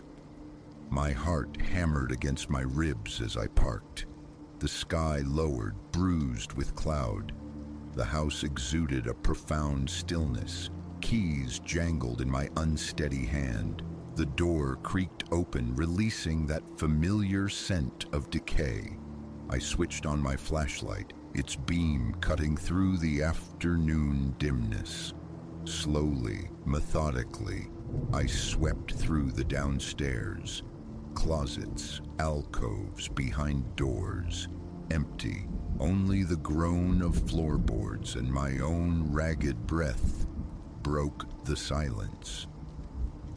Upstairs again, the third bedroom, the desolate furniture. I pulled open the dresser drawers, empty, prodded the sagging mattress, nothing but stained ticking and coiled springs. A shiver traced my spine. A faint buzz emanated from my pocket. I drew out the phone, a new text, directly behind. My blood ran cold. I spun, flashlight beams slashing the air. Nothing but bare, water-stained plaster. My pulse roared. Breathless, I backed into the hallway, light probing every shadow. Vacant, sweat trickled down my temples, teeth clenched. I descended the stairs in a stumbling rush, burst onto the porch, slammed the door, fumbled with the lock, gulped lungfuls of the heavy, damp air. Another buzz, a photo. The upstairs hallway I had just fled. My own back was visible in the frame, caught in the flashlight's glare as if the photographer stood mere feet away. Vertigo struck, my legs weakened. I gripped the railing for support. Police? What would I tell them? Texts from a ghost number? They'd dismiss me. A hoax, perhaps, but the visceral terror felt utterly real. I drove, hands slick on the wheel, away from that place, away from the office, straight home, locked the door, turned on every light. 7 p.m., darkness gathered outside. The phone lay dormant, a silent threat. Restlessness propelled me into pacing, circling the confines of my living room. Later, at the kitchen table, notebook open, I tried to impose order on the chaos. The texts, the photos, the specific properties, the defunct number, Ashworth and kin. A pattern emerged. Venerable houses, 80 years or older, historically significant, unsold. Each photograph warped, populated by shadows or indistinct figures. 9 o'clock. The phone lit up. Heart leaped. Their concealment cannot endure. Another attachment. My apartment building viewed from the street. Every window dark except mine, blazing defiantly. And in the shadowed corner of the frame, near the parking lot, a shape, a dark silhouette, unmistakably human, facing my window. My stomach plummeted. I lunged to the window, peered down. The parking lot held only parked cars, gleaming dully under the sodium lamps. Empty. My knees threatened to buckle. Breath came in shallow gasps. Fingers shaking, I typed, "What do you want?" Sent. I stood frozen, watching the screen. Minutes bled into each other. The refrigerator hummed. My own breathing sounded harsh in the stillness. I checked the locks again. Paced. Adrenaline surged, a sickening, jittery tide. 10 o'clock. A buzz. I snatched the phone. Cease their sale. Attached, a photo of the Tudor-style house I'd listed just that morning on the town's fringe. Pitch black windows, and within one, a tall silhouette. A faint outline, spectrally pale, suggested a hand pressed flat against the glass. My jaw locked. The tightness returned to my chest. A decision point. This couldn't be ignored, couldn't be rationalized away. I sank onto the couch, phone clutched tight, bracing for the next assault. The urge to call someone, anyone, warred with the certainty of disbelief. My stomach churned, muscles ached with sustained tension. The apartment felt suddenly claustrophobic. I cranked the AC, seeking solace in the artificial chill. No more texts arrived that night. Sleep was a shallow, interrupted affair, punctuated by phantom noises from the hallway, haunted by distorted architecture and faceless watchers. The 6:00 a.m. alarm was a physical blow. Head throbbing, eyes gritty, I checked the phone first thing. Nothing. Now, coffee cooling beside me, heart still performing frantic palpitations, I watch the clock. Every passing second feels like a held breath. How does this resolve? What spectral grudge connects Ashworth and kin to these time-worn structures? All I comprehend is the demand. Stop selling them. Why? The question hangs unanswered. My body is a knot of tension. My hands remain unsteady. Concentration is impossible. I've made a choice. I'm pulling the listings, all the old ones. I'll fabricate excuses for my clients. Time needed, a personal matter. Whether this appeases the sender, I have no idea. But the thought of receiving another warped photograph, another glimpse of those things in the windows, I can't bear it. My phone lies on the table beside me, face down. Each potential buzz sends a jolt through my system. The silence is almost worse. A waiting silence. Outside my window, the world proceeds. Cars glide past. People move with purpose. Yet the dread remains, a clinging film. Those images are seared into my mind. The blurred thing in the corner, the figure standing sentinel, the phantom presence I felt in the Victorian hallway still raises the hairs on my arms. What comes next? I don't know. I only know my fascination with historic properties has curdled into something akin to revulsion. Condos, perhaps. Steel and glass. Soulless. Safe. Commissions be damned. I just want the watching to cease. I find myself checking the peephole constantly, listening for footsteps outside my door. The air in here feels thick, heavy. My own heartbeat is a deafening drum. This is existence now, suspended animation steeped in quiet terror, perpetually anticipating the next notification. That's the sum of it. I wait, braced. Is it over, or is something still observing, patient and unseen? I can't prove a thing. I only feel it, a persistent crawl beneath the skin, even in solitude. That's everything, and I am utterly adrift.